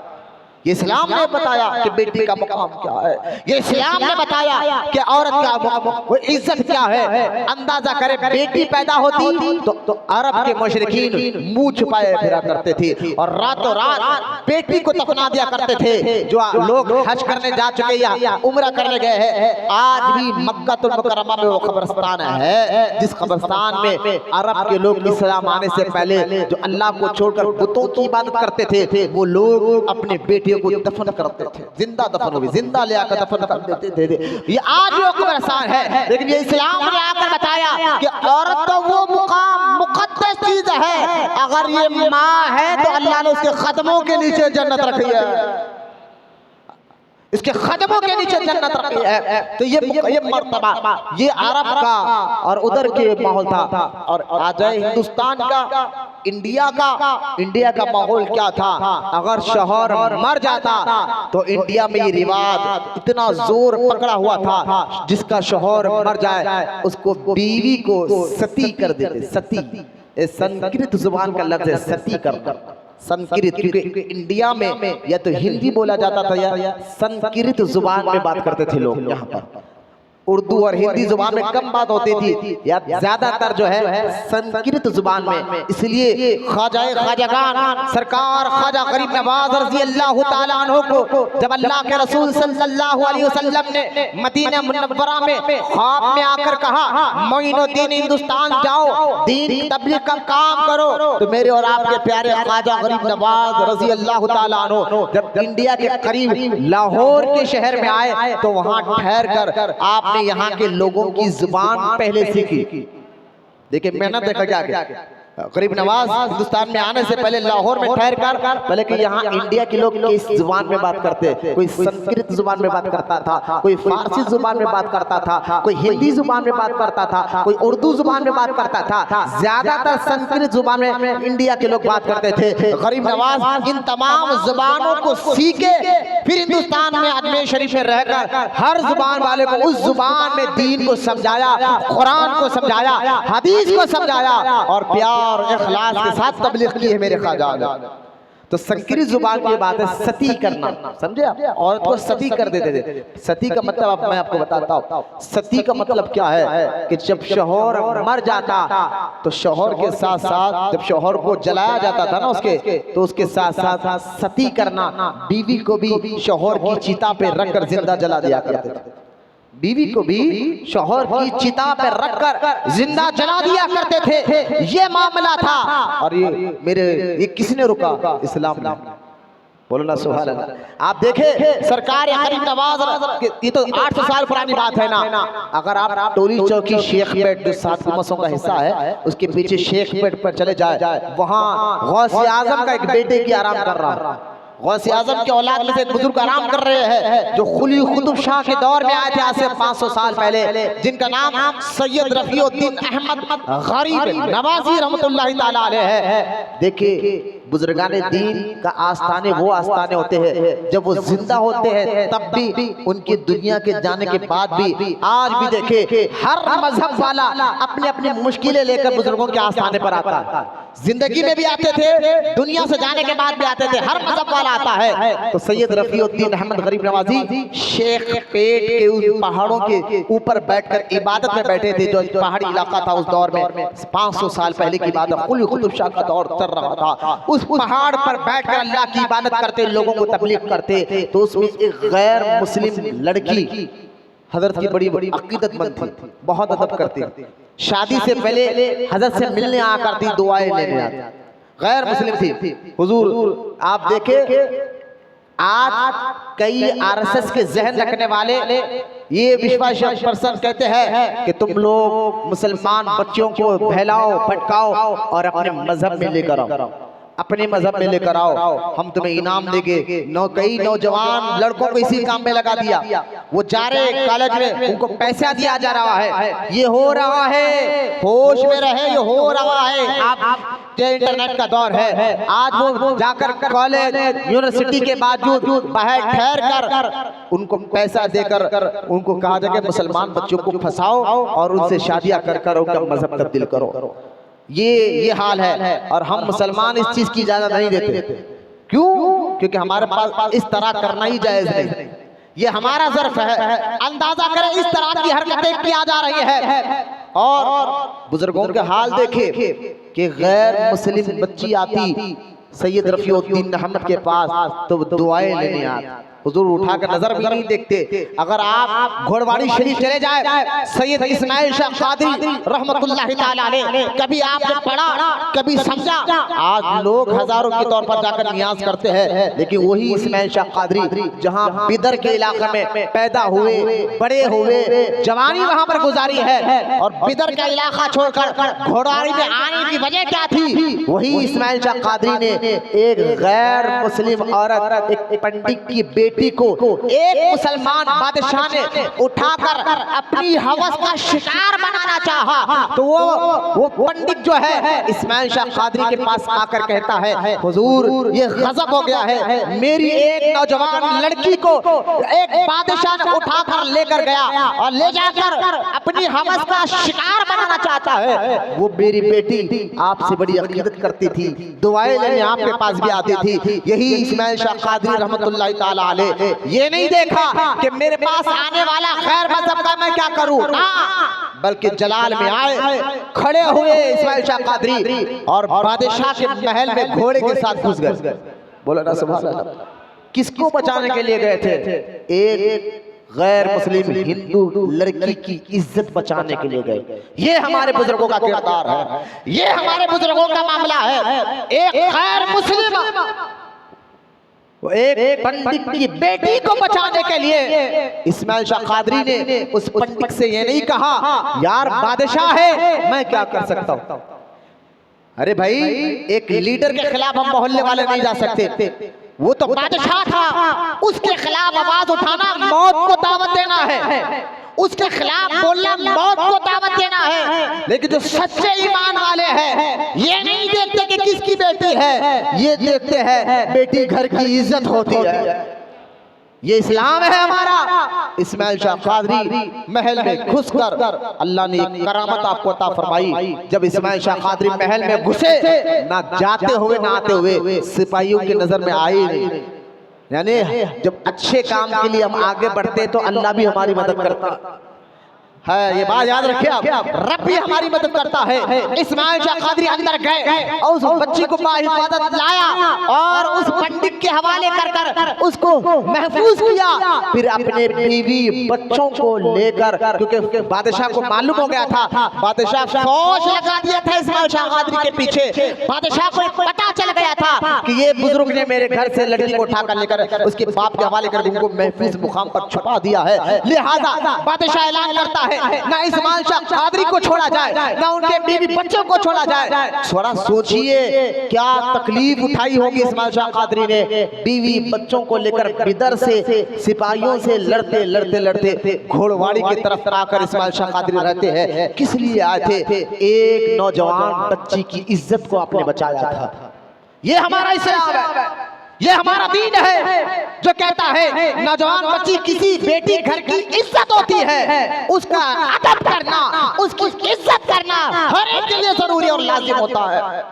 ये इस्लाम हमें औरतों का मुकाम बताता है, ये दीन हमें औरतों के बारे में बताता है। ये हमारे बुजुर्गान दीन। आपको मैं बता रहा था खुली कुतुब शाह का दौर था। यही टोली चौकी के इलाके सैयद रफीउद्दीन अहमद के पास एक नौजवान गैर मुस्लिम हिंदू लड़की आती थी दुआओं के लिए। जब उसका निकाह हो गया, चंद दिन के बाद उसका शौहर मर गया, उसी लड़की को सती करने के लिए ले जाया जा रहा था। शौहर के साथ जिंदा चिता पर जलाने के लिए ले जाया जा रहा था। हजरत सैयद रफीउद्दीन अहमद को रास्ते में देखकर उसने बाबा मुझसे मेरे लिए दुआ करे।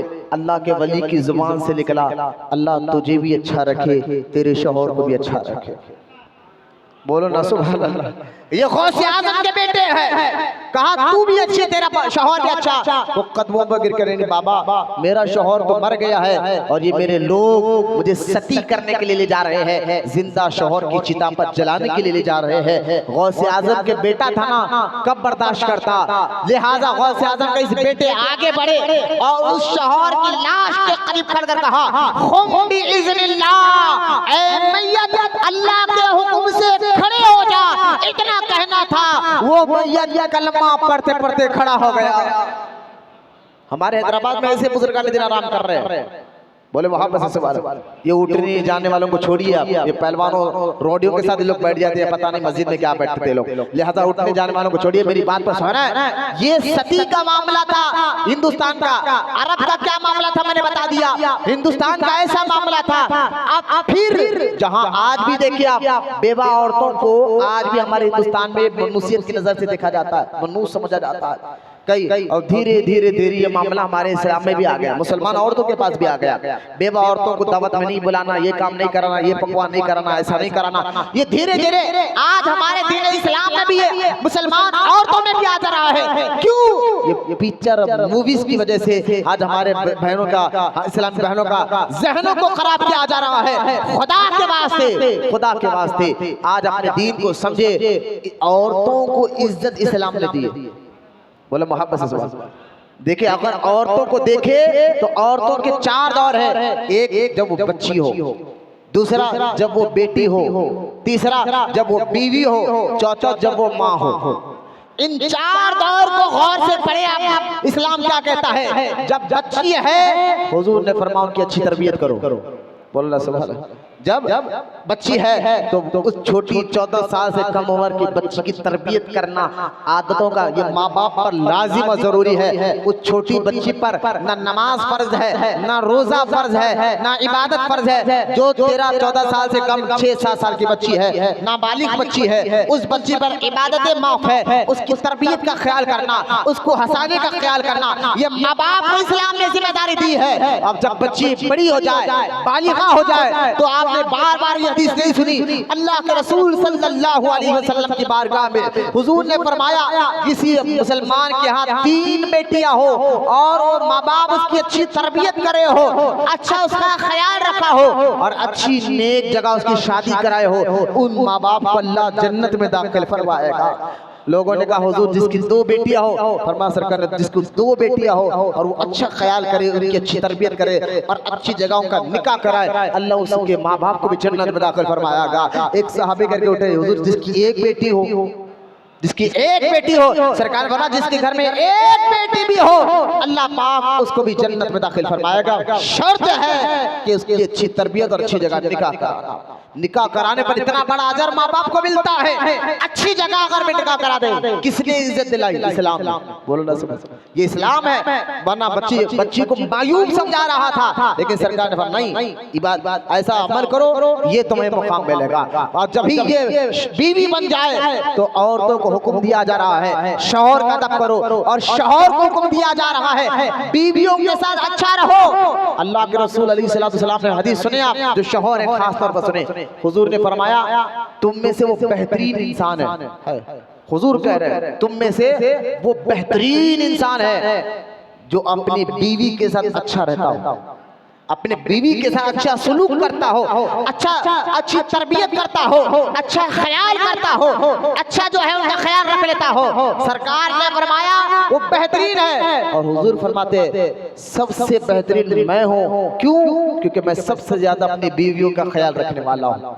बोलो ना सुभान अल्लाह। हुजूर ने खुद अमल कर कर भी बताया, सिर्फ बोला नहीं, अमल कर कर भी बताया कि किस तरह बीवियों का ख्याल रखा जाता है। आज जो औरतें तने तने को तड़पती है और शौहर, मैं उन पीने वालों को कहूँगा कि तुम पर लानत हो कि जो बीवी का हक अदा करना तुम्हारे लिए इस्लाम ने लाजिम किया है कि उनके लिए घर का इंतजाम करे, उनके खाने का इंतजाम करे, उनके कपड़ों का इंतजाम करे। ये लाजिम है शौहर को, क्योंकि शौहर अल्लाह ने हाकिम बनाया है। अल्लाह पाक उनसे पूछेगा अगर कोई शौहर ये हक अदा ना करे, बीवी को घर लेकर ना दे, घर से मुराद जाती नहीं, अपनी ऐसे के मुताबिक किराए का घर क्यों ना हो, एक कमरा अलग से दे और बर्तन दे, लिबास दे और उसके खाने पीने का ख्याल करे। ये तमाम चीजें शौहर पर अल्लाह के रसूल ने कहा ये लाजिम है, जरूरी है। एक शौहर अगर अपनी बीवी का ये ख्याल ना करे, ना घर का ख्याल करे, ना उसके लिबास का ख्याल करे, ना खाने पीने का ख्याल करे, फिर वो लाख इबादत कर ले, रोजे रख ले, हज कर ले, अल्लाह उसकी इबादतों को कबूल नहीं फरमाएगा। क्योंकि अल्लाह पाक, अल्लाह के रसूल अलैहिस्सलातु वस्सलाम ने फरमाया कि हमने शौहर को ये जरूरी कर दिया है अपने बीवियों का हक अदा करे। ये आज मैं उन शराबियों को लानत भेजता हूँ जो शराब तो पी रहे हैं और अपनी बीवी अपनी बच्ची को तने के लिए रुपए के लिए तरसा रहा है, जो जुआ तो खेल रहे हैं, अपनी माँ को अपने घर में 1-1 रुपए लोगों को तरसा रहे हैं, जो सट्टा तो खेल रहे हैं। आज तो इंटरनेट का दौर है, कोई अगर IPL मैच आ जाए, क्रिकेट मैच आ जाए, अभी कुछ दिनों में जो है T20 वर्ल्ड कप शुरू होने वाला है, कई नौजवान मुसलमान बच्चे फोनों में रहकर, नौजवान बच्चों का हाल तो है, कई आदमियों को, मर्दों को देखा जा रहा है कि सट्टे के नाम पर न अपने बीवी को 1 रुपया नहीं देंगे, सट्टे के नाम पर हजारों रुपए वो लगा रहा है। तो बचाए फिर उनके घर में उनकी बीवी क्या खाए क्या पिए, मजबूर होकर औरत क्या ना करे।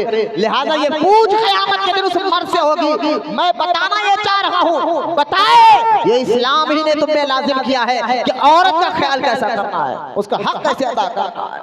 और जब यही औरत माँ बन जाए, देखिए 4 दौर को देखे, जब यही औरत माँ बन जाए, अल्लाह के रसूल अलैहिस्सलातु वस्सलाम ने क्या फरमाया, उनके सामने उफ तक ना करो।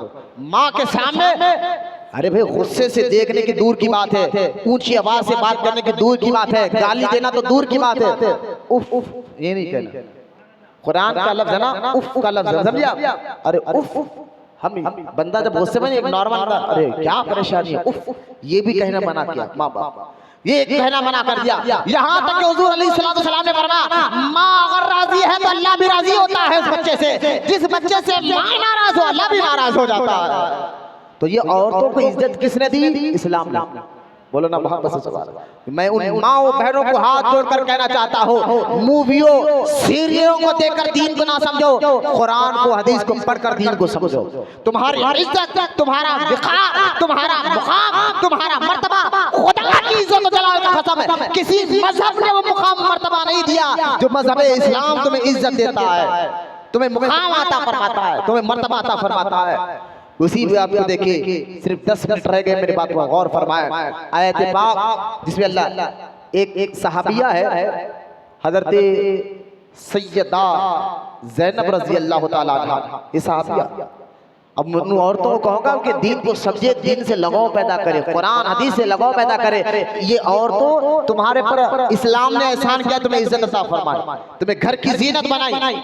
एक जो ना चर्च में एक आलिम दीन के पास एक चर्च की औरत आई, ईसाई औरत जो व्हाइट कपड़े पहनती है, जो उनके यहाँ पता नहीं उनको पादरी कहा जाता है, औरतें भी पादरी होती है।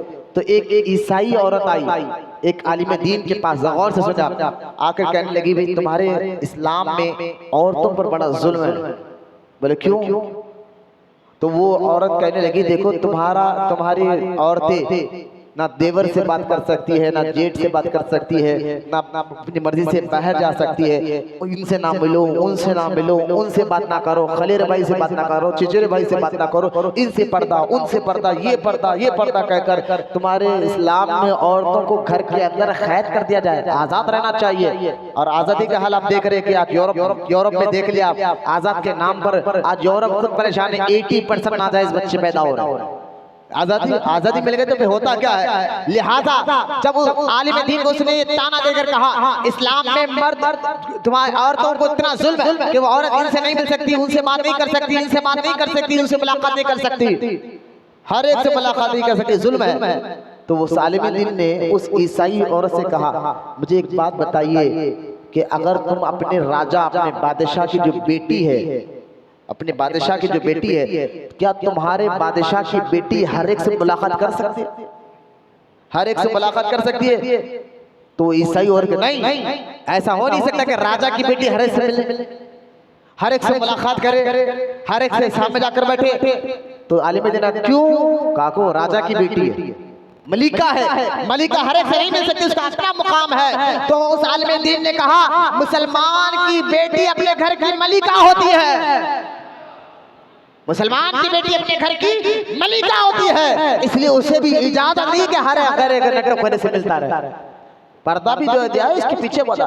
और देखिए पहले की औरतें पर्दे का कैसा ख्याल रखती थी, दीन से मोहब्बत अपनी बहनों को समझाए, कुरान बताए, हदीस बताए, अल्लाह रसूल से मोहब्बत बताए। खुदा की कसम जुल्म नहीं है, तुम्हें इज्जत दीन ही ने दिया है, तुम्हें इज्जत इस्लाम ने ही दिया है।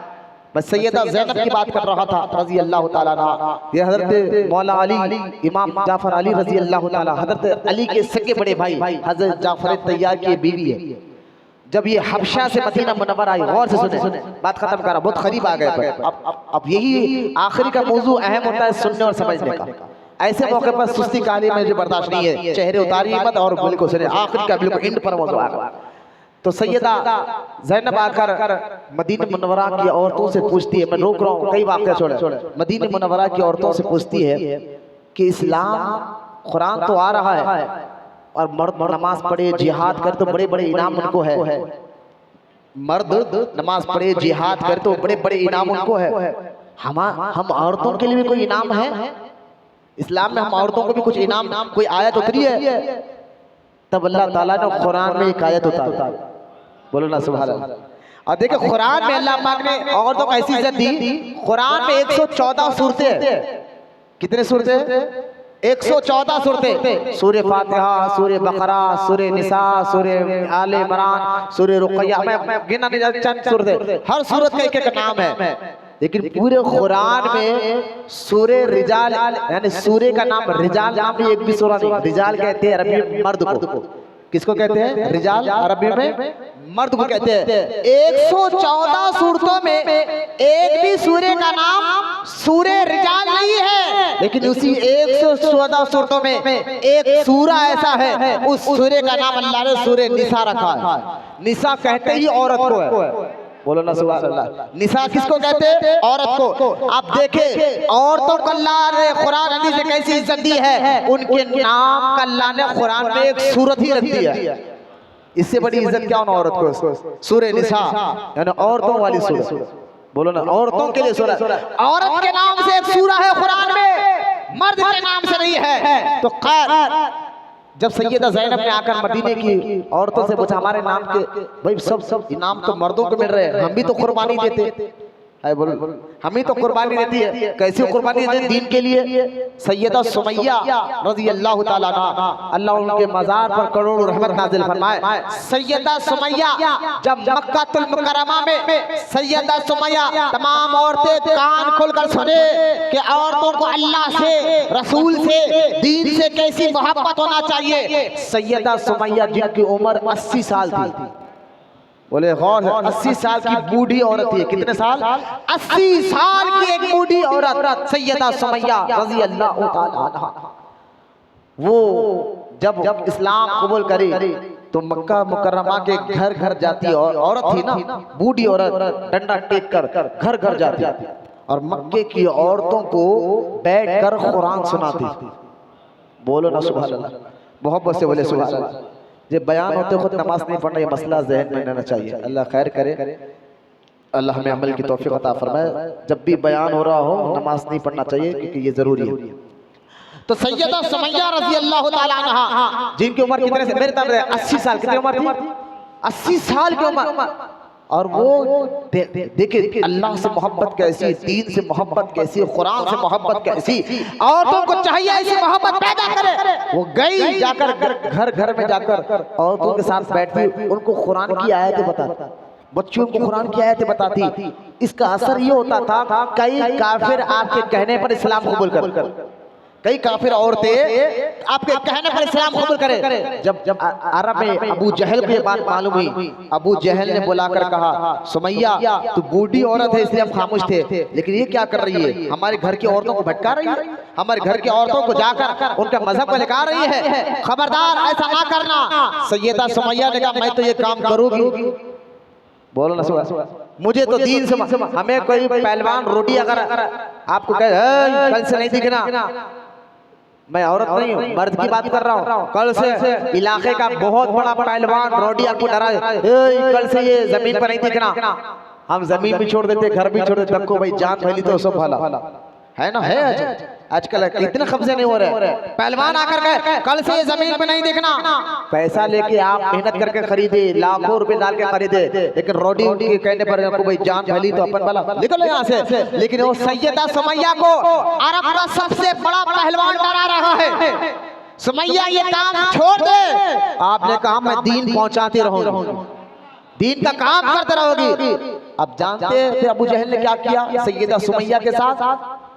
एक घोड़े को रखकर सैयदा सुमैया के हाथ पैर को बांधा और घोड़े को भी बांध दिया, घोड़े को भी बांध दिया, अल्लाह अकबर। और बांधकर 80 साल की बूढ़ी औरत, कैसा, अरे काफिर और मुशरिकों के दिल बड़े पत्थर की तरह सख्त हो जाते हैं कुफ्र की वजह से। 80 साल की बूढ़ी औरत को घोड़े से बांधकर घोड़े से दौड़ाने लगा और घोड़ा भाग रहा है, सैयदा सुमैया घसीटे जा रही है, घसीटे जा रही है, यहाँ तक कि हड्डियां चूर चूर। भाई 80 साल की बूढ़ी औरत है, घोड़ा खींच के जमीन पर खींच रहा है, क्या हाल होगा? फिर धूप का ये हाल, तपीश का ये हाल, अंदाजा करे, हड्डियां चूर चूर हो गई। घोड़े को रुकाकर अबू जहल ने कहा, सुमैया अब भी वक्त है, मान जा, दीन को छोड़ दे, इस्लाम को छोड़ दे। तो सैयदा सुमैया में अंदर ताकत तो नहीं थी, लेकिन जब उन बच्चियों को कहोगा जो गैर मर्दों के साथ जाकर इस्लाम को छोड़कर मुंह काला कर रहे हैं, ये 80 साल की बूढ़ी औरत से सबक ले।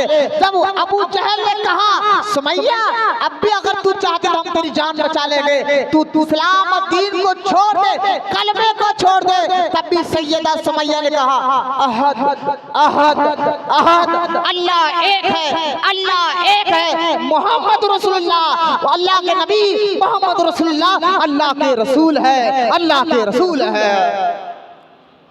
80 साल की बूढ़ी औरत मर गई, सैयदा सुमैया पे लाखों सलाम, लेकिन दीन नहीं छोड़ा। ये थी हमारी इस्लामी मुसलमान औरतें। उम्मे शरीक रज़ी अल्लाह ताला अन्हा, बोले सुभान अल्लाह, उनसे राजी है, वो अल्लाह से राजी। उम्मे शरीक जब ये इस्लाम कबूल करे तो उनके ससुराल वालों ने, मैके वालों ने इतना दबाव डाला, इतना दबाव डाला। उम्मे शरीक को कहा कि उम्मे शरीक को भूखा रखा, दीन छोड़े, आपने छोड़ा नहीं, प्यासा रखा, दीन छोड़े, आपने छोड़ा नहीं। यहाँ तक कि उम्मे शरीक रज़ी अल्लाह ताला अन्हा को इनके खानदान वालों ने क्या किया, सिर्फ कलमे की बुनियाद पर वो बच्चियां कान कर सुने जो एक हसीन नौजवान को देकर कलमा छोड़ देते हैं, दीन छोड़ देते हैं, कुरान छोड़ देते हैं। हदीस पाक में अल्लाह के रसूल सल्लल्लाहु अलैहि वसल्लम ने फरमाया कि इब्लीस जो है ना एक अच्छी शक्ल इंसान बनकर बच्चियों के करीब आता है। ये हदीस सुनाइए अपनी बहनों को, बेटियों को, माओ को सुनाइए। सरकार फरमाते हैं शैतान एक हसीन खूबसूरत चेहरा लेकर मुसलमान औरतों के सामने आता है ताकि मुसलमान औरतें उस हसीन नौजवान को देखकर अपने आप को उसके हवाले कर दे। अब जब वो औरत उस हसीन नौजवान को देखकर अपने आप को उसके हवाले कर देती है तो फिर वो शैतान उसको दीन से निकालकर मुर्तद कर देता है, जो आज ये हाल हो गया है। मैं उन बच्चों को कहूँगा फिल्म स्टारों को देखकर और सीरियलों को देखकर दीन ना छोड़ो, तुम्हारी इज्जत दीन में ही है, दीन के अंदर ही तुम्हारी इज्जत है। अल्लाह दोनों जहां में तुम्हें इज्जत अता फरमाता है। उम्मे शरीक को देखे रज़ी अल्लाह ताला अन्हा, आप जब इस्लाम का दामन नहीं छोड़ी तो आपके घर वालों ने उनको बीच मैदान में अरब में खड़ा कर दिया, धूप में खड़ा कर दिया। आज अभी जो डिग्री चल रही है 40, 45, 42 पेपर में बता रहे, लेकिन आप देखिए धूप की गर्मी की वजह से पब्लिक भी कम है, वरना 2 बजे के करीब मस्जिद भर जाती है, लेकिन धूप इतनी कि लोग घर से निकलने डर रहे हैं। ये हाल कि 40-42 डिग्री में हमारा हाल ये है। मक्के में तो आज भी धूप बड़ी ज्यादा होती है। अंदाजा जो लोग उम्रे के लिए हज के जाते हैं उस 1400 साल पहले की धूप का अंदाजा करे, 50, 60, 50, 55 के करीब की डिग्री का मामला है। उम्मे शरीक को धूप में खड़ा कर दिया गया, 1 घंटा 2 घंटा नहीं, 3 दिन तक। अल्लाह अकबर। वो बच्चियों को कहूँगा कि दीन से कैसी मोहब्बत थी उन औरतों को, कुरान से कैसी मोहब्बत थी उन औरतों को, अल्लाह रसूल से कैसी मोहब्बत थी उन औरतों को अंदाजा करें। 3 दिन तक धूप में खड़ाया गया, न खाने को दिया न पीने। आखिरकार 3 दिन के बाद वो जब यानी अगर खड़ने जाती तो मारते, सोने जाती तो मारते। अंदाजा करें क्या जुल्म किया, सोने नहीं देते, बैठने नहीं देते, लेटने नहीं देते, खाली खड़े रहना, आगे जाने नहीं देते। यहाँ तक कि वो धड़म से गिर गई, मरने की हालत पे आ गई। अब यूं समझिए कि 3 दिन से धूप में खड़ी है, भूखे प्यासे, आंखों की सुनने की ताकत खत्म, कानों की देखने की ताकत खत्म। आखिरकार उन घर वालों ने कहा ऐ उम्मे शरीक अब भी वक्त है दीन छोड़ दे, अब भी वक्त है कलमा छोड़ दे, दीन छोड़ दे। लेकिन भूख की वजह से सुनने की ताकत खत्म हो गई थी ना, तो उसने इशारे में कहा तुम जो बोल रहे मुझे समझ में नहीं आ रहा, तुम जो बोल रहे हमें समझ में नहीं आ। तो लोगों ने कहा ऊपर बताया, बोले एक बोले हाँ उसको छोड़, इशारे में कहा एक रब को छोड़, एक रब की इबादत छोड़, समझ गए। होठ हिलाने लगी, बोलो ना सुभान अल्लाह, होठ हिलाने लगे। लोग समझ शायद कुछ बोल रही है, कान लगाया तो उम्मे शरीक कह रही थी अहद अहद अहद, अल्लाह एक है, अल्लाह एक है, अल्लाह एक है। ये हाल था मुसलमान औरतों का, दीन के लिए, अल्लाह उसके रसूल के लिए जान भी देना जाए। सबसे ज्यादा कमजोर औरत होती है, लेकिन नहीं, दीन आज हमारे बच्चों को समझाए तुम्हें दीन ने इज्जत दी है, तुम्हें इस्लाम ने इज्जत दी है, कैसी इज्जत दी है? ये कुरान पाक की आयत, वक्त खत्म हो गया, मैं लेकिन आयत बताकर बात खत्म कर रहा हूँ। जब सैयदा ज़ैनब ने कहा हम औरतों के लिए अल्लाह ने कुछ बयान किया है, तो अल्लाह ने कुरान में 22वां पारा सूरह अहज़ाब, जरा ये आयत इसका तर्जुमा फिर हम सुन के लिए खड़े हो जाएंगे इंशाअल्लाह। ये आयत सुने आप, सूरह अहज़ाब 22वां पारा।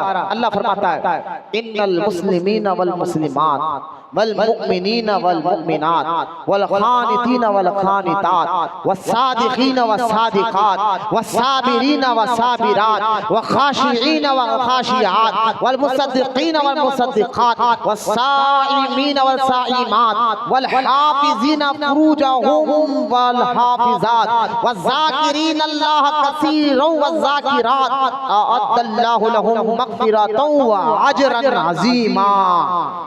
बोले मोहम्मद सल्लल्लाहु अलैहि वसल्लम। आप देखिए अल्लाह फरमाता है बेशक मुसलमान मर्द, इन्नल मुस्लिमीना वल मुस्लिमात, अल्लाह फरमाता है बेशक मुसलमान मर्द और मुसलमान औरतें। बोलो ना सुभान अल्लाह। फिर क्या अल्लाह फरमाया? मुसलमान से मुराद क्या?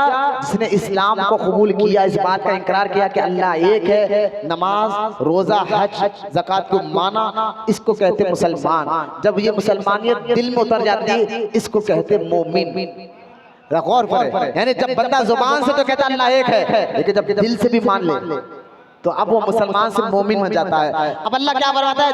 बेशक जो मुसलमान मर्द और मुसलमान औरतें, फिर क्या कहा? वल मुमिनीन वल मुमिनात, बेशक जो मुसलमान ईमान वाले मर्द और ईमान वालिया है। बोलो सुभान अल्लाह। मुसलमान मर्द, मुसलमान औरतें, ईमान वाले मर्द, ईमान वाले औरतें। फिर अल्लाह फरमाता है वल खानितीन वल खानितात, जो बेशक जो फरमा बरदार अल्लाह की रसूल की इताअत गुजार फरमा बरदार मर्द, फरमा बरदार औरतें। अभी बात खत्म नहीं की अल्लाह ने। फिर अल्लाह फरमाता है वस्सादिकीन वस्सादिकात, सुभान अल्लाह। अल्लाह का वस्सादिकीन वस्सादिकात, अल्लाह फरमाता है बेशक वो सच्चे मर्द और सच्ची औरतें।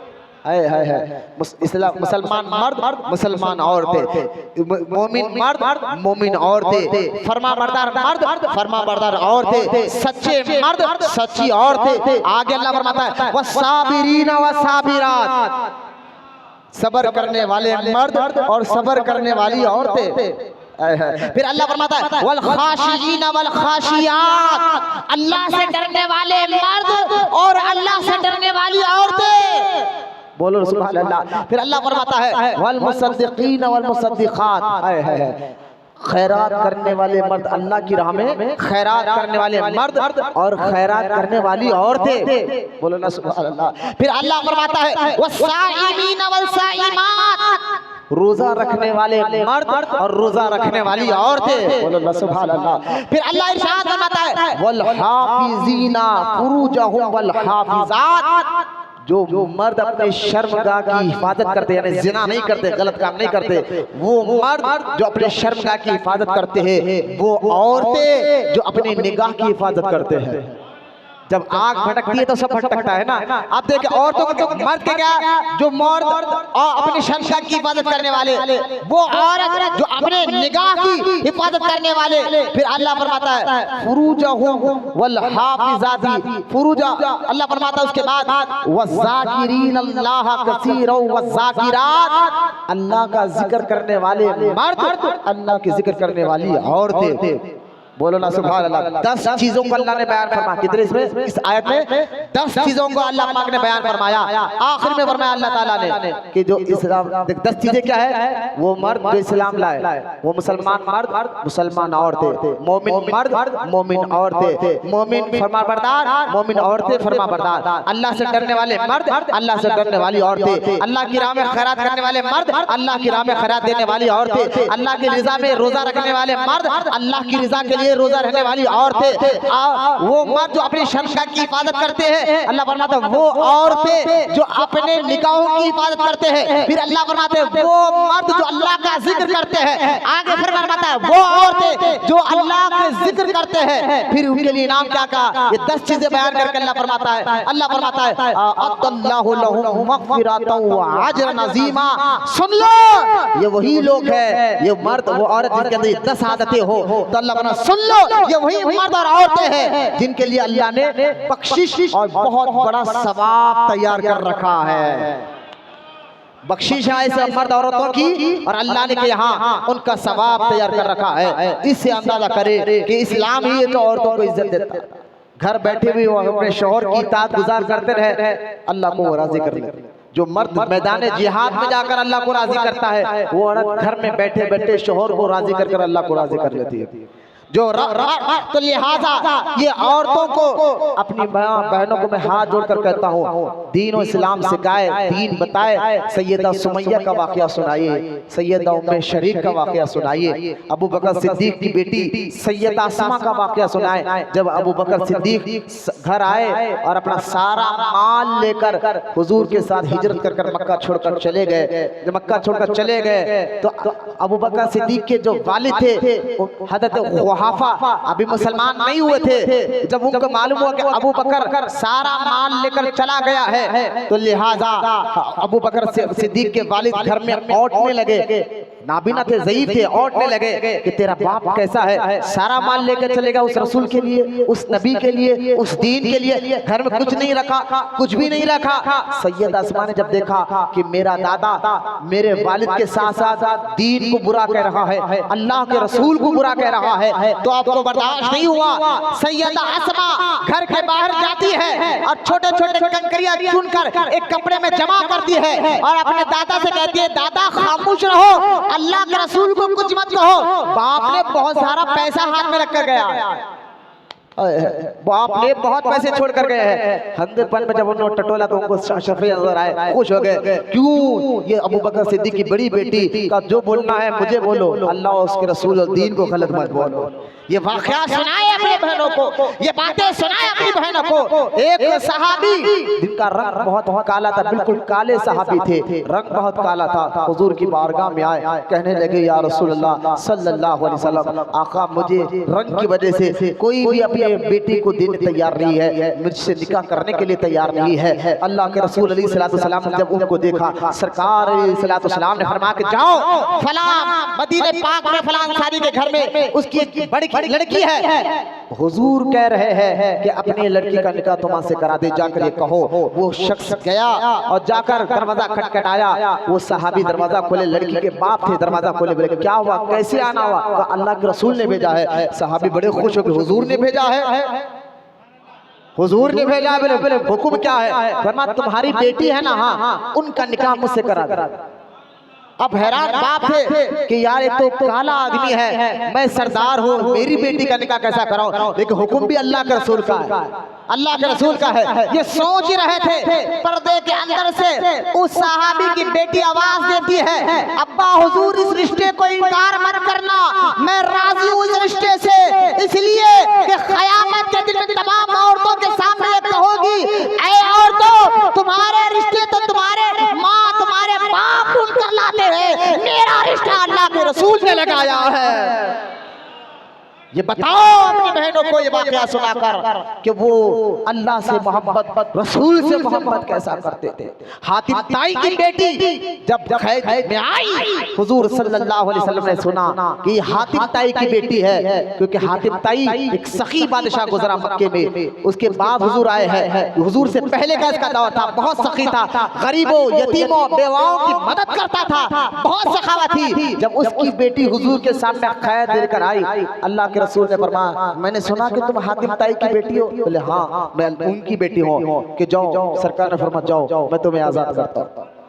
बोलो ना सुभान अल्लाह, मैं राजाओं की बेटी हूँ, तुम्हारा बाप अच्छी खसलत का था, इसलिए मैं तुम्हें आजाद करता हूँ। वो हातिम ताई की बेटी कहती है मैंने कहा कि या रसूल अल्लाह, मैंने कहा कि मुझे नहीं, आप मुझे आजाद कर, तो मेरे साथी जितने कैदी है मेरे साथ वाले उनको भी आजाद करे।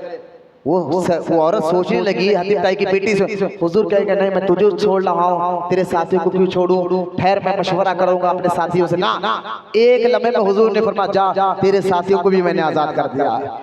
फिर यही हतीब ताई की बेटी कलमा पढ़कर घर आती है, हुजूर के अखलाक को देखकर आकर कहती है अपने भाई हादी से, अरे ये बादशाह नहीं अल्लाह के रसूल है, जाओ तुम भी उनके पास कलमा पढ़ो। अपनी माँ बहनों को इन मुक़द्दस ख़वातीन के वाक़यात को सुनाए, इन बातों को सुनाए ताकि उनके अंदर दीन का जज्बा हो, इस्लाम ही नहीं औरतों को इज्जत अता फरमाए। अल्लाह तमाम को कहने सुनने से ज़्यादा अमल की तौफीक अता फरमाए। जितनी देर से बूढ़े बच्चे नौजवान यहाँ बैठे मौला इनके बैठने को कबूल फरमा, इन तमाम को सच्चा आशिक रसूल बना, क़यामत तक इनकी नस्लों में अल्लाह आशिक रसूलों को पैदा फरमा। वमा अलैना इल्लल बलाग वल्हम्दुलिल्लाहि रब्बिल आलमीन। जो हज़रात सुन्नत पे खड़े हो